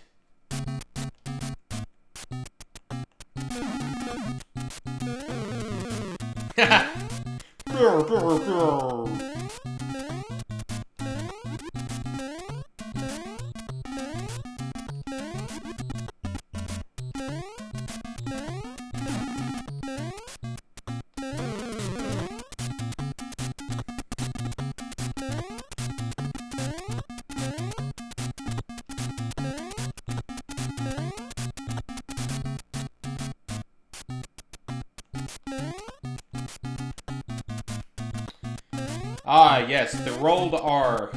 The only civilized way to pronounce R.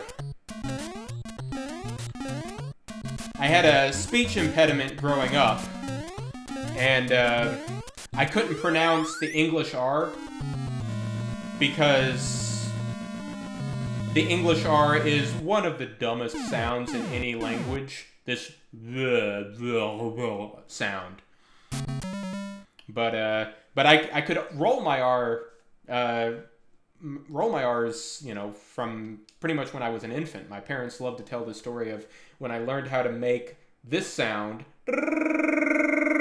at the beginning of a 20-hour car ride when I was 11 months old.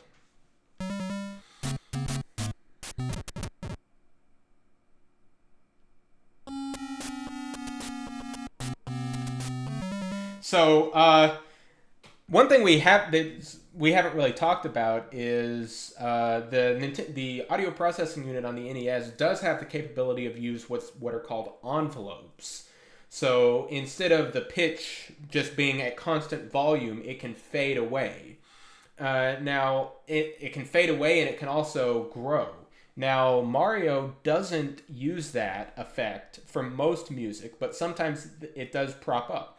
The water music does use an envelope. So each note kind of fades away. You can also hear that with the coin noise. So when you do have that extra little shape to these notes, the bizarre tunings are even more, I don't know, I think it adds something.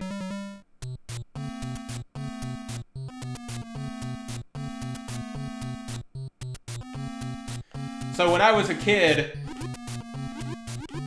I just used W instead of the normal English R, which is really fun considering my last name, or my first name is Richard. So I went around telling everyone that my name was Wizard, which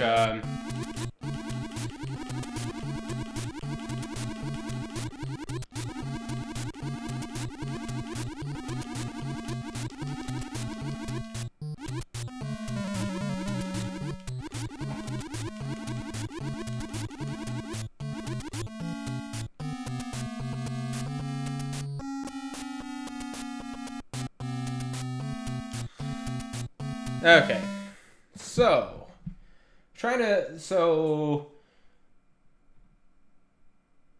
make it, so Are says, can you make it 17 equal temperament by multiplying it by 17/24? Okay, so we're probably going to be ending the stream here pretty soon. So if there's anything that you can come up with that would be kind of unique, that we haven't done some version of, let me know. Okay. So we have 17/24. Oh, so Command Block Guy asks, do all note tables use the same format? Is it unique to each game? A little bit of both. So even with the games that were this small, sometimes they would have like a sound engine programmed into the game. So like a lot of the games that are used by, the games that were written by the same company might use a similar or the same note table. And you can even find errors in them. Like the note table for Mega Man has a complete error in one of the notes, but it's a note that isn't used anywhere in the game. It's like B flat 1, I think. So, you know, the bassoon's low B flat, which when played on the triangles channel, as it would probably be, would be the contrabassoon's low B flat. Needless to say, these systems didn't really play down there that often. But there's an error. It's like 30 cents out of tune, and there's no justification for it to be that way. Okay, so our 17/24. Let's quit that. Nope, that's the wrong one. And open with our hex editor.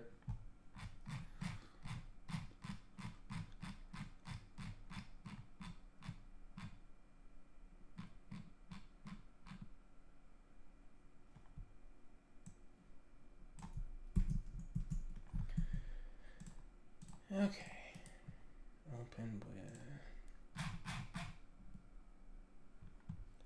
Oh, yes. Yes, I will do A432 before we end.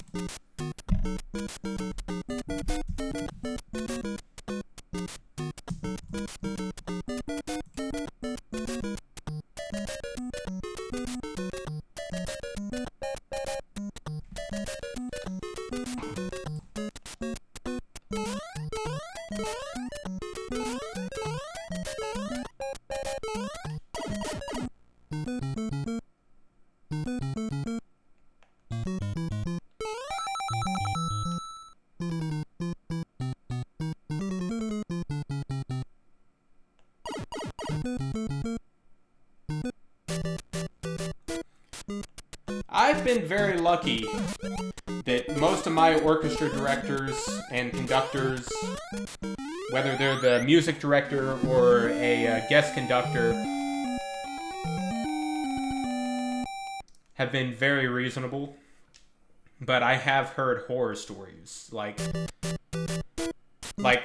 horror stories beyond like, oh, that person was mean, to that person is abusive.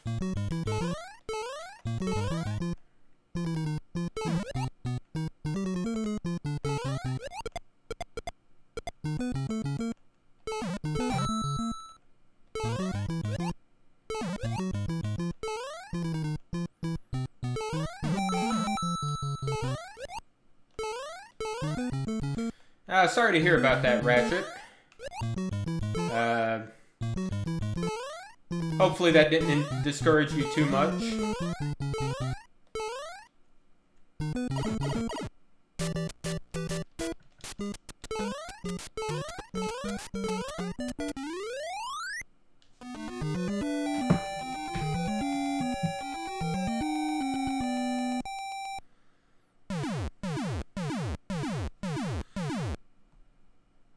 Okay, so let's do our 432. Now, oh. Well, okay. So this was an accident, but I accidentally set the transformation to 0 instead of 1. And what that's going to do is multiply everything by 0.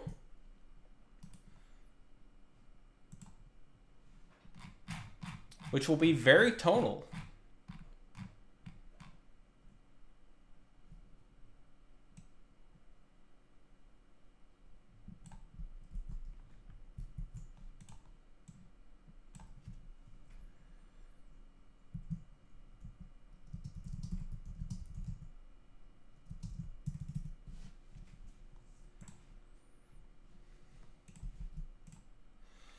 Yeah, so this is going to be silly. This is just every note in the note table is replaced with A4.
But you can hear how, even though we've defined each note's period identically,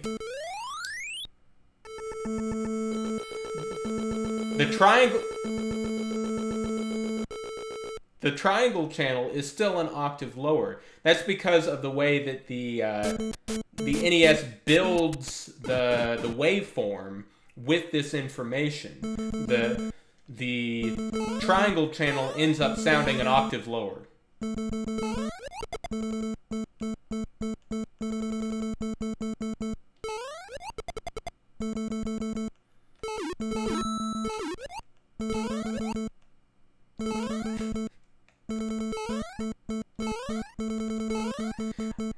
I really dare a speedrunner to use...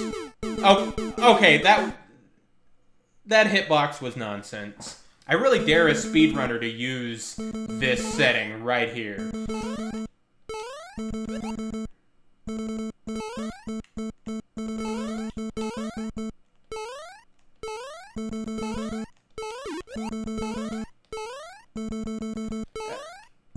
I'm gonna go straight to the water mute. Actually, I think we've heard enough of this. Let's do the A432.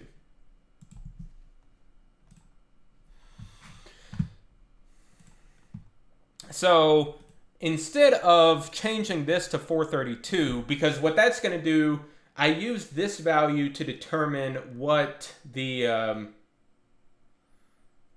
how the original note table was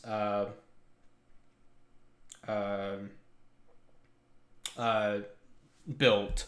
So instead of changing that to 432, I'm going to equals 12 times log of 432 divided by 440. Is that?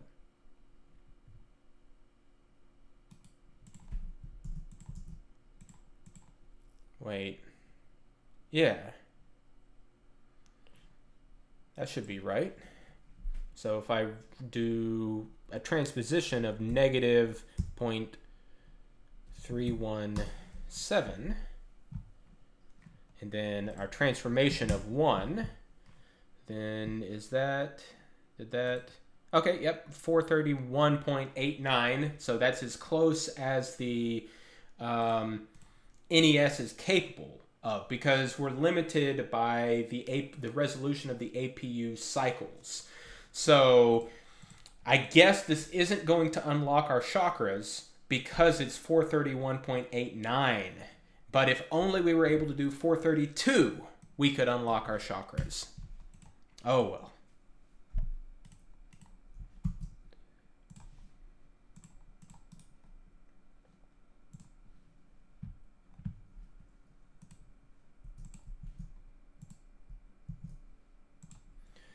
Okay, let's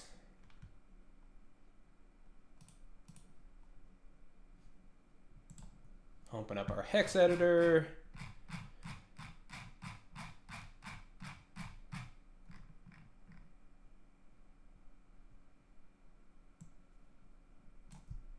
Okay, so 431.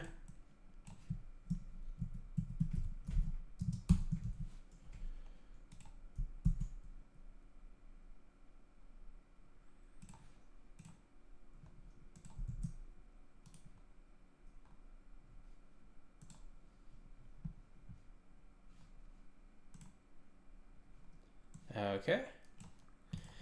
So, now the mind-blowing. 431.89 hertz. Much better than 432.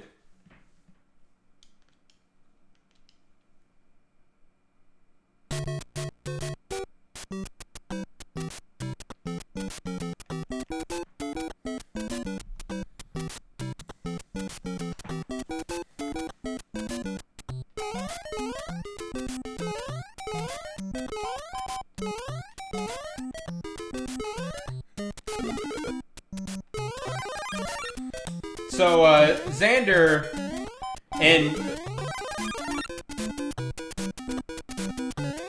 wait, why am I pausing so we can listen to this? This is just 30 cents flat. That's fine. Xander, I don't know if you were the first person to come up with this, but yes, I would like to do that. So let's... So this is what I'm going to do. I'm going to add a very high transposition amount. Or no, sorry, a very low transposition amount, because I want this is not frequency, this is period. So I'm going to set a very low transposition amount. So that's going to mean that almost everything overflows.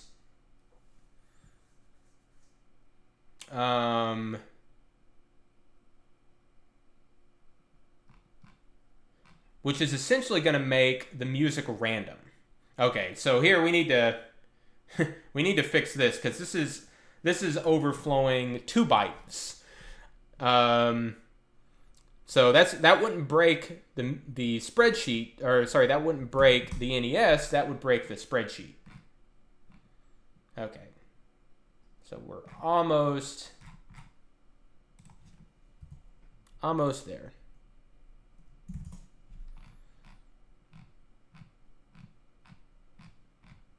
Okay, yeah, so everything's within 2 bytes. Yeah, but everything is over 11 bits, but below 16 bits. So that's what we need. So even though all of these numbers are, in the 12 whatever plus bits, the NES's audio processing unit is only going to pay attention to the lower 11 bits of that. So it's going to be about as close to putting it through a random number generator as possible. Well, no, we could do better, but it's going to be pretty close to a random number generator.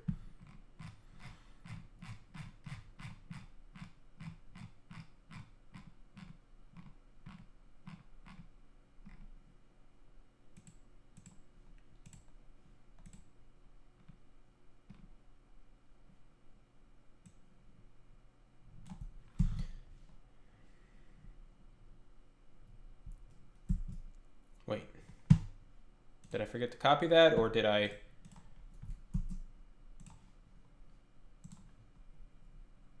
Okay, there we go.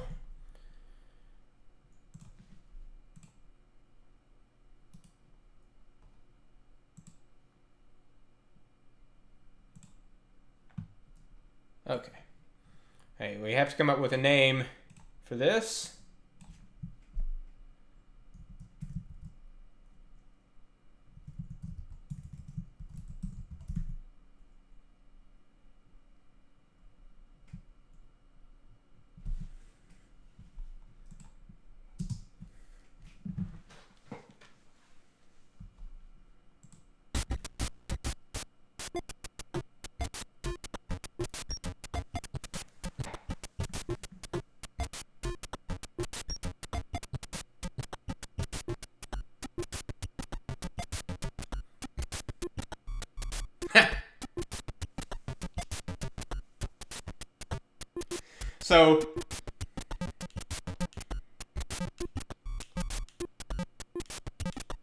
So the issue here is because it's kind of pure random across 11 bits.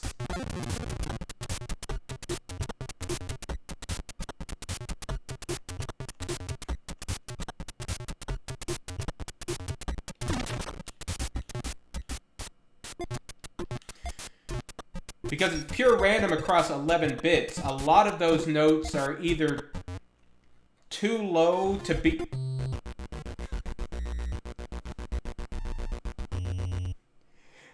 A lot of the notes are either too low to be rendered very well by the NES, or they're too high so they're being silenced. Although that shouldn't happen all that often.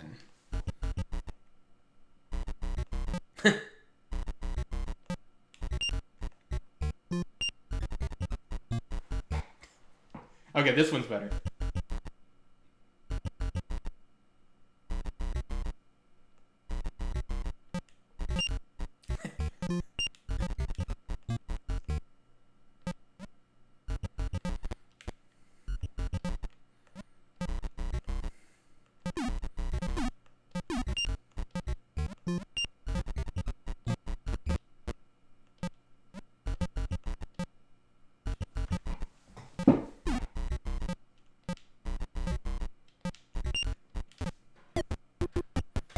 Okay, yeah, I have to get to the fanfare. Oh wait, no, sorry, I already did play the fanfare. Okay, so let's try something a little bit different. Let's actually try randomizing that. So for now, I'm just going to kind of bypass most of the spreadsheet.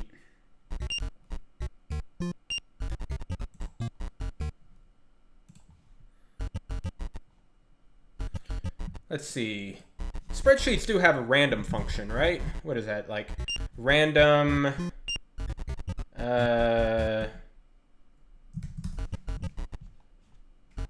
hold on. Let me check that out. Look up the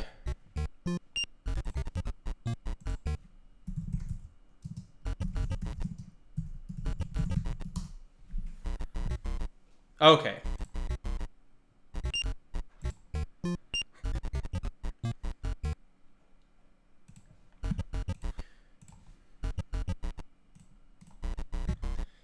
Okay, so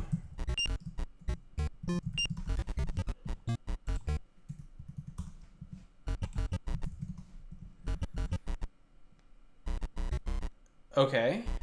So now I have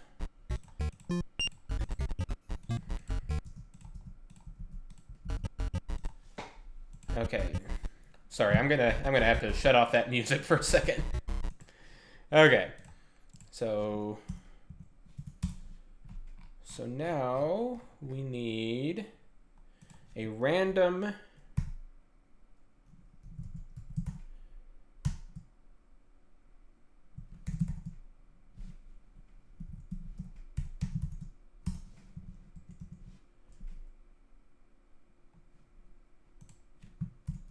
Okay, is that gonna work? For a random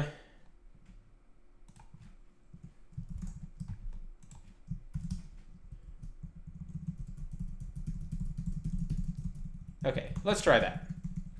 So this should be a random integer between 2047 and 8. And I'm just going to bypass all of the spreadsheet and then undo that later. Okay, yes.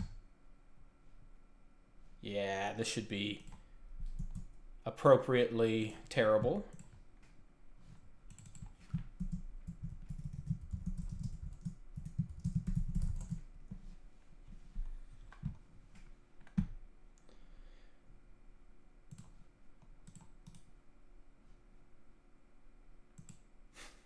A human in theory asks, is there any way I can get the spreadsheet? Yeah, I can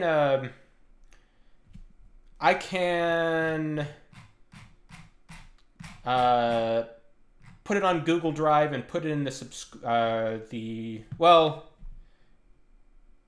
here, let me finish this, and then I'll try to upload that while I'm on stream so I don't forget it. Okay.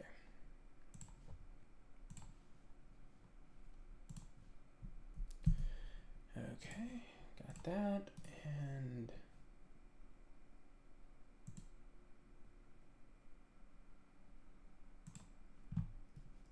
okay, so this should be random.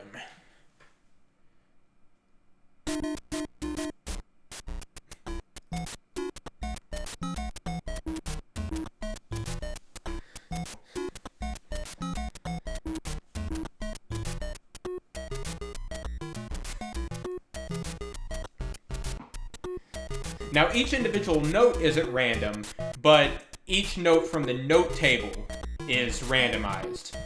So, in situations where a note is repeated, it is the same note each time.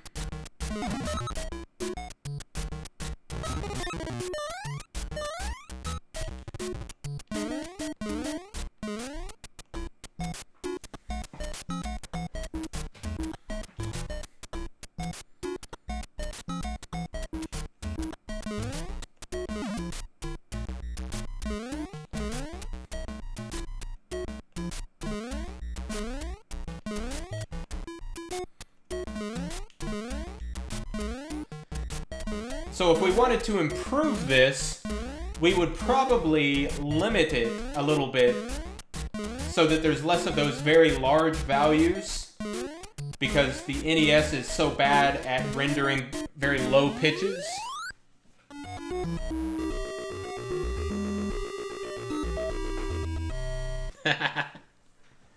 Okay, so I think, unless anyone can come up with a really good idea that we haven't tried yet, I'm going to try to get to the water level with this random.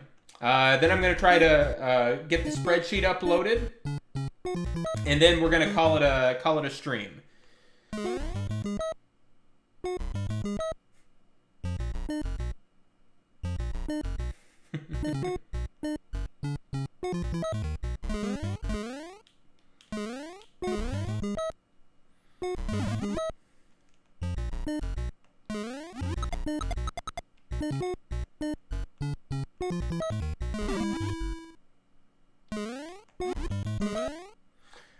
Oh, actually, you know what might be fun?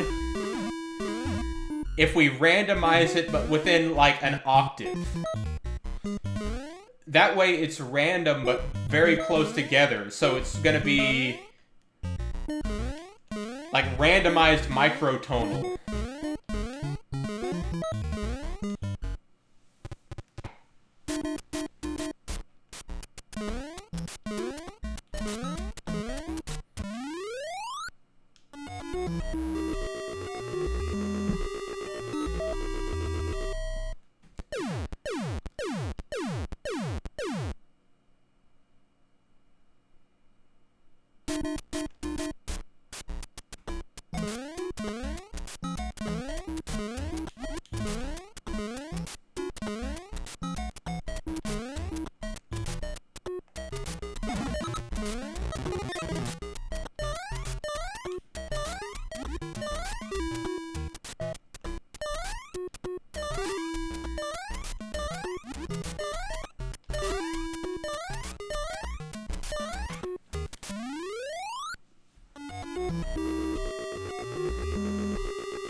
I really...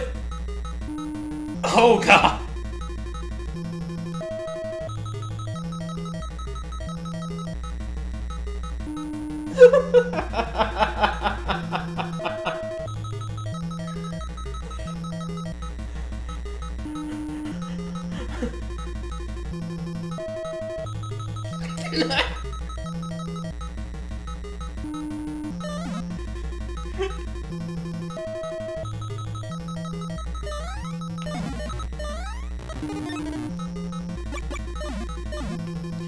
I can't even remember what I was gonna say. I was kind of rendered speechless by that.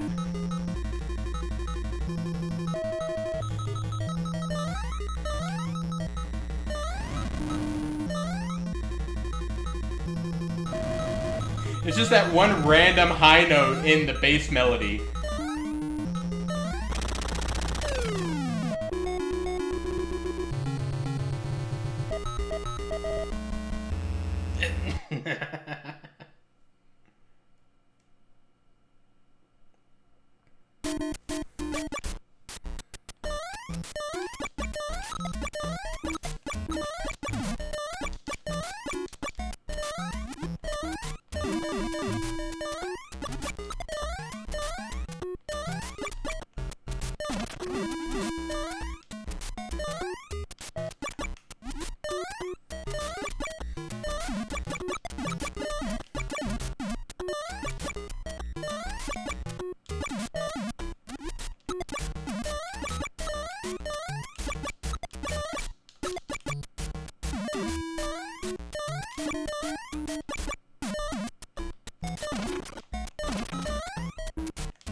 Xander, that's not a bad idea. Xander's saying I need to play that tune on Contrabassoon. I'm guessing you're talking about the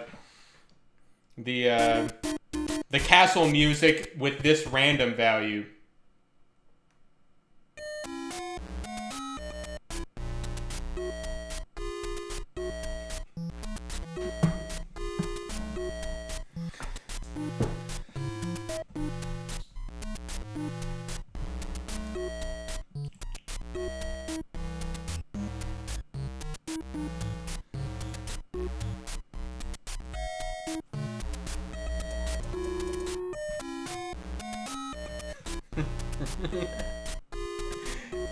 Okay, so let's do the random, but with a smaller note value.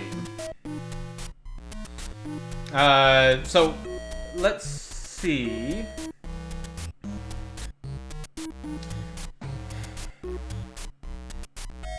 You know what we should probably do here?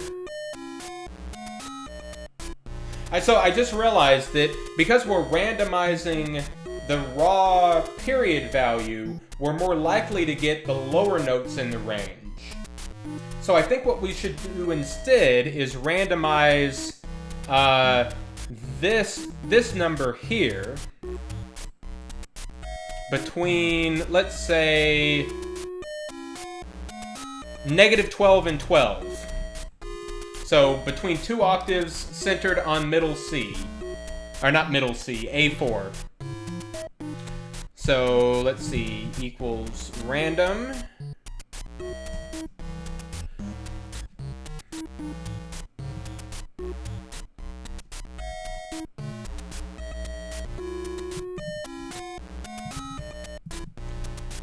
So multiply random by 24, because that's the range, 24, then subtract 12. So now we should have a number between...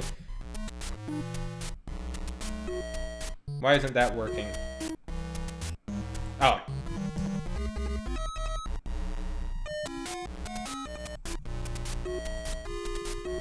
Okay. So now we have a random number between -12 and 12. And I need to make that an integer.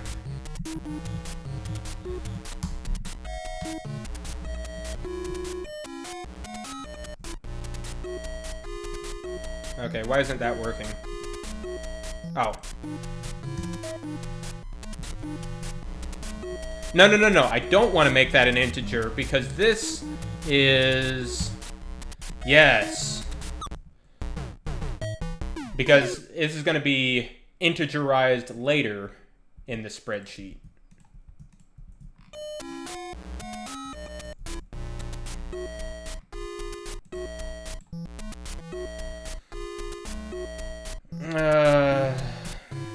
Okay, enough of that.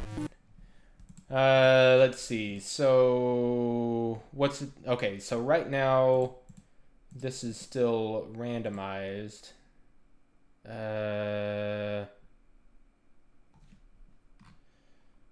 What? Where did I get this data from originally? This was.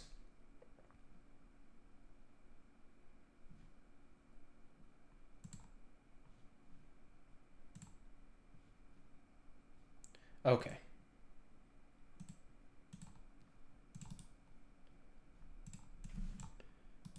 So I have a hidden frequency column in here. And I need to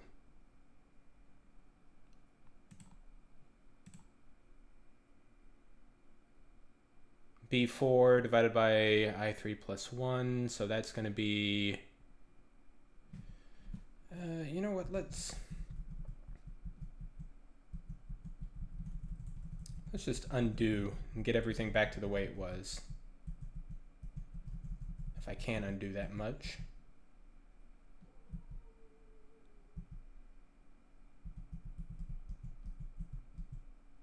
So I don't have to rebuild that part of the spreadsheet. There we go. Okay. So here, now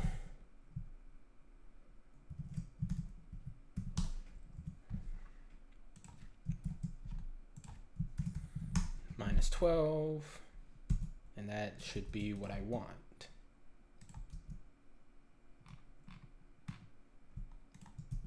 Right? Yes. Randomized without a... Okay, so this is going to be random, but without a bias towards the low notes. And it's all going to be within a span of 2 octaves.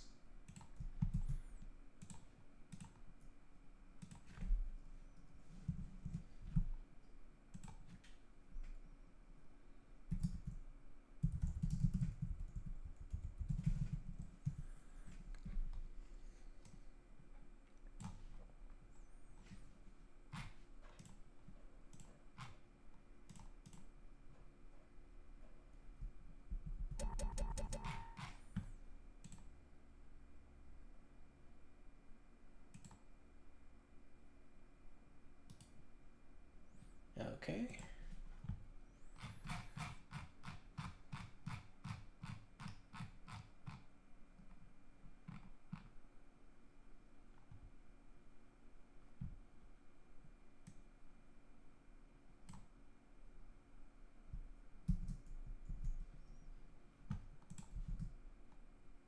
Yeah, I honestly don't know if I'm using bespoke correctly there, but I can just pretend that I'm either using it correctly or using it ironically incorrectly.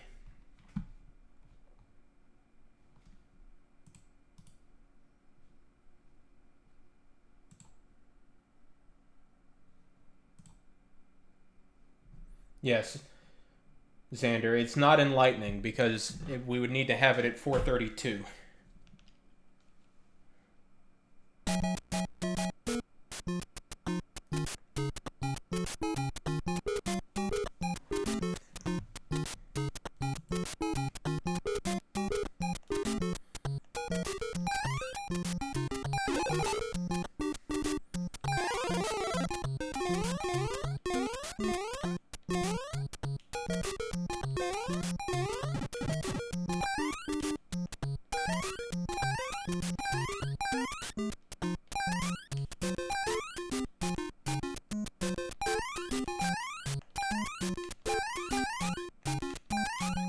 Don't let my hairline fool you. I am technically a millennial.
Yes, Griffin, I'm really looking forward to the arpeggios and the water music bass line.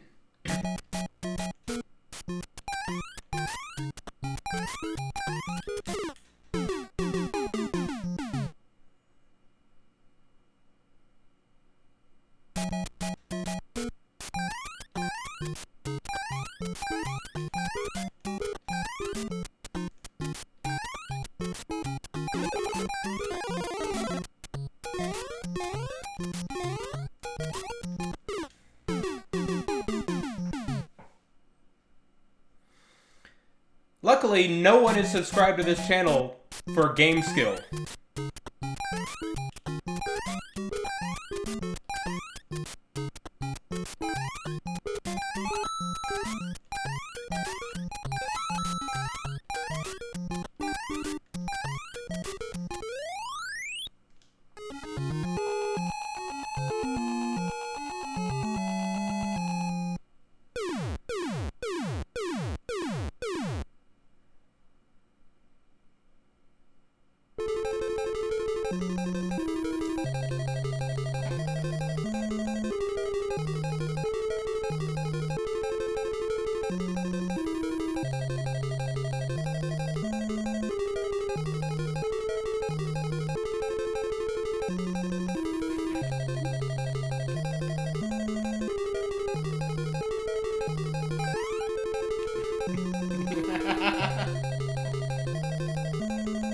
No, I am definitely not talented enough to program a Rickroll into a spreadsheet random function. Ah, darn. Well, there's a pretty good chance I'm gonna die.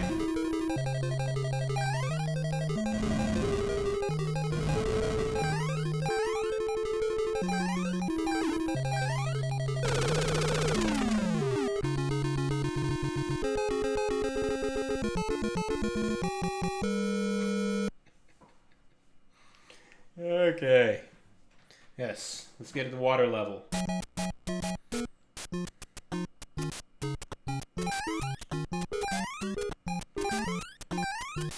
Being very conservative.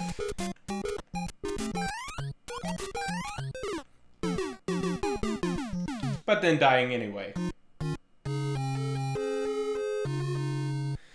Alright, so we'll do the warps this time. Try to get to the water level as quickly as possible.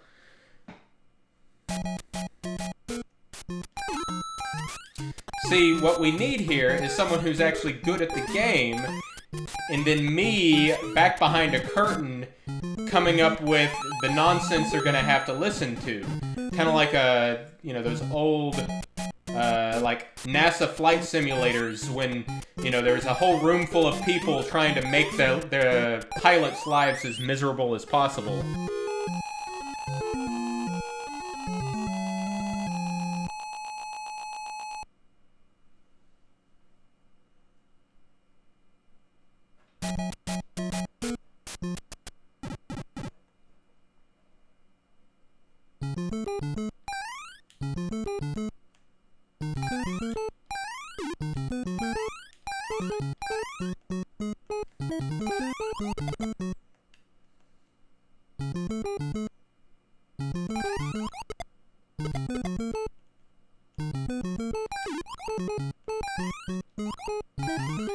So, Max, these days I honestly don't play a lot of games. I watch a lot of games on YouTube, but as far as actually playing myself, not many. I have Mario Maker 2. I don't play it all that often. I used to play a lot of Minecraft, but not anymore. Well, that seems unfair.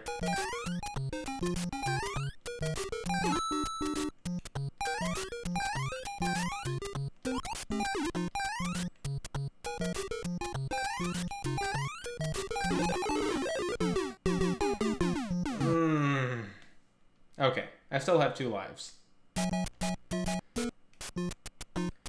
I used to watch a lot of Etho Labs, but not so much lately, and that's, nothing personal.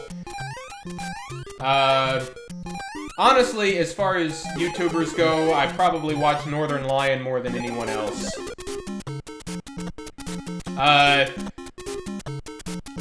The GeoGuessr series he does with Sinvicta is... I know it sounds like the most boring thing in the world, but I can't get enough of it.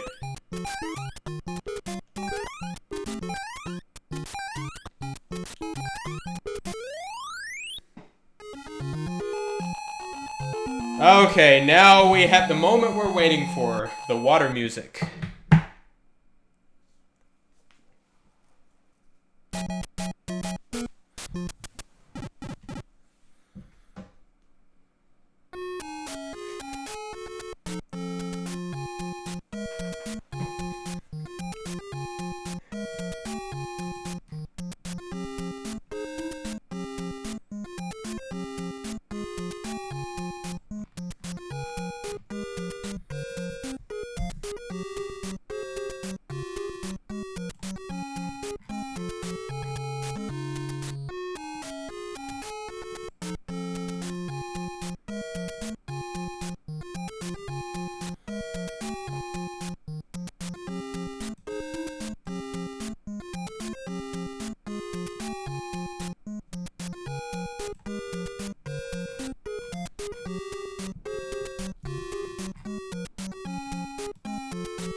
Well, that didn't do what I wanted it to do anyway.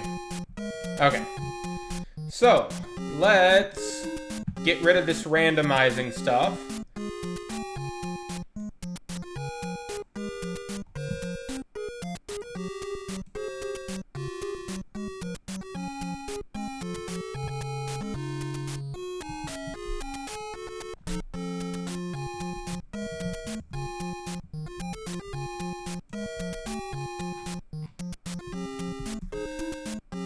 Okay.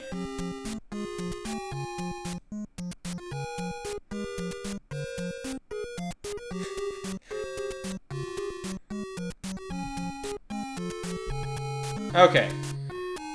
So what I'm going to try to do real quick... Okay. There's only so long I can listen to that. Alright, so what I'm going to try to do real quick is make a Google Sheets version of that spreadsheet and then make a publicly shareable and downloadable link. Now... Okay.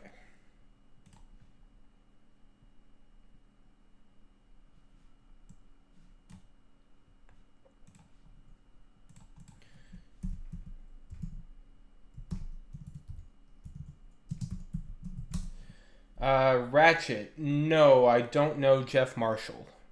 Or at least I don't recognize that name off the top of my head.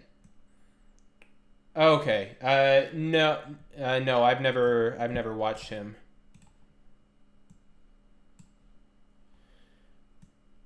Okay, so let's see how many things break when I try to just copy and paste this whole sheet into Google Sheets.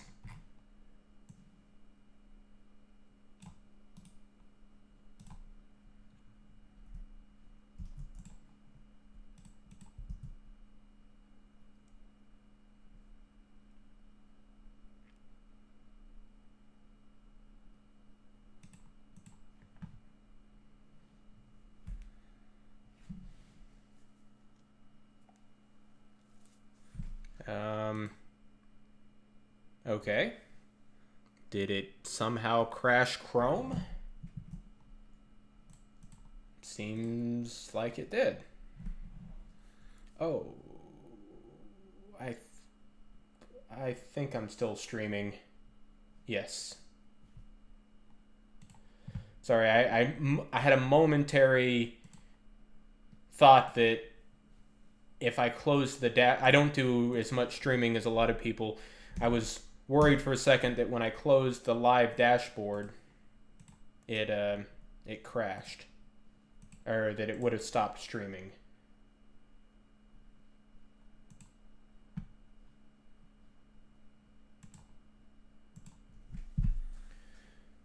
Okay, so let's. Oh, somehow it crashed Open Office too.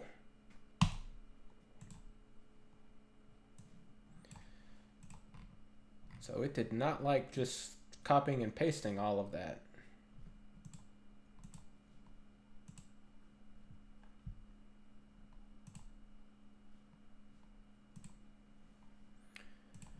Okay.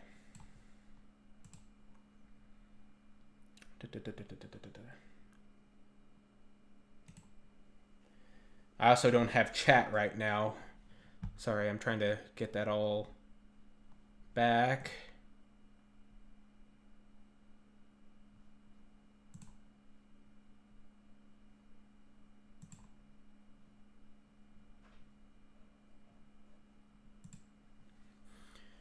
Okay, view in live control room.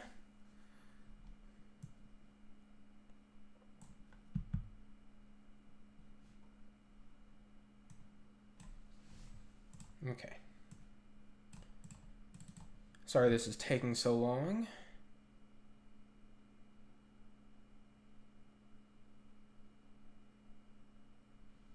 Moses. Yes, I have gotten some subcontrabassoon music. From a lot of different people, and I'm looking forward to getting to record some of it for real. But of course, I need to finish the prototype first.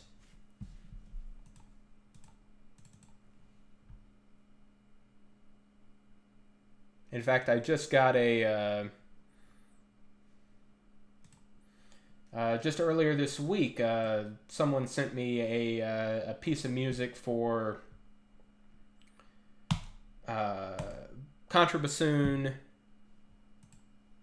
subcontrabassoon, and gigaracket.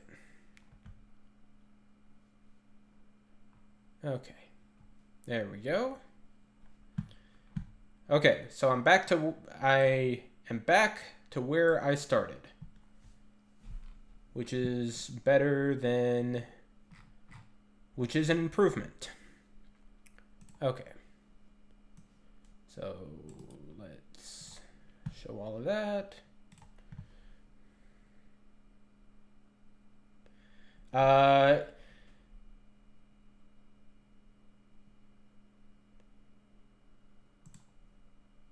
New in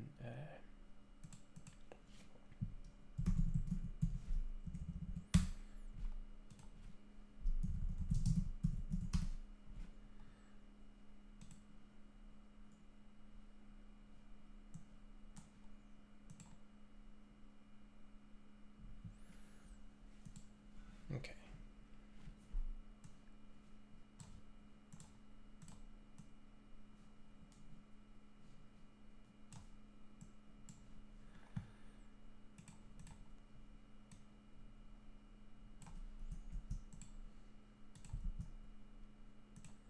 Okay, got all of that.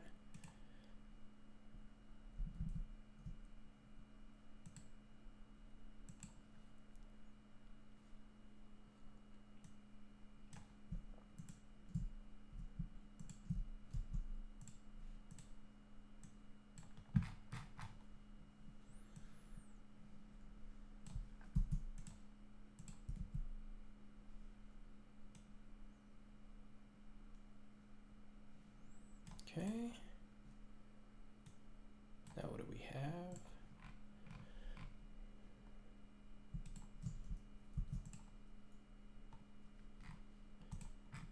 have? Sorry, I'm trying to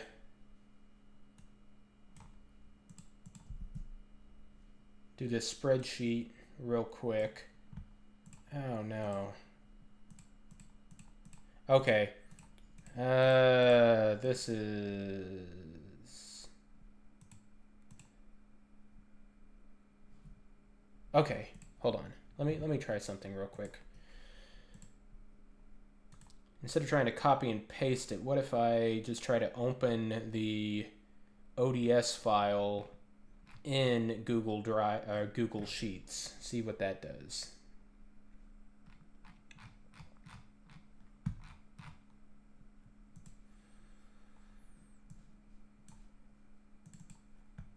Because when I just tried to copy and paste it, it was only pasting the data, not the formulas. Yeah, Brett's, I saw a little bit about that. I don't know if there's, about Brett's, thinking about doing putting together a virtual version of his symphonies. There are contrabassoon parts in, I think everything except Symphony 4 has a contra part, and I think 2 and 3 have a sub-contra part. Okay. Wait, so did that do that? Okay. Let me make sure this works. Oh no.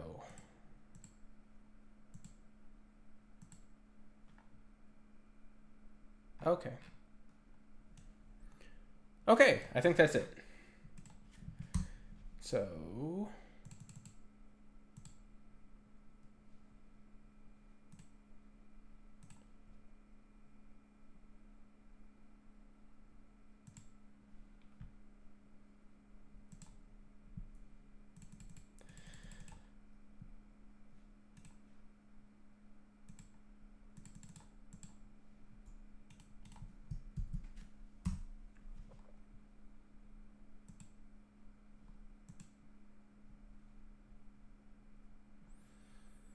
okay, so I posted a link in chat.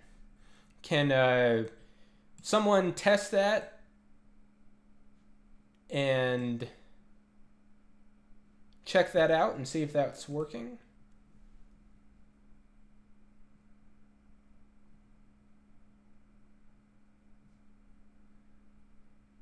Now, is it possible to download?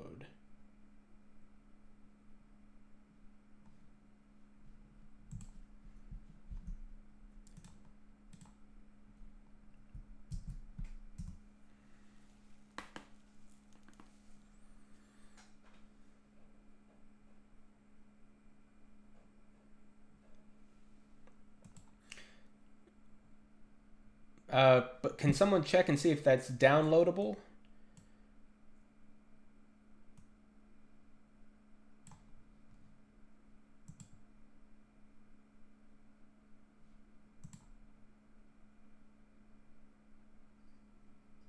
Okay.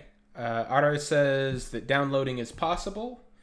So I think that's going to be it for the stream. Thank you all for coming for a very bizarre stream, but hopefully it was interesting nonetheless. I'll look into some of the ideas about possibly recording one of those random songs on live contrabassoon. But of course, I hope everyone stays safe, stays healthy, and have a great day.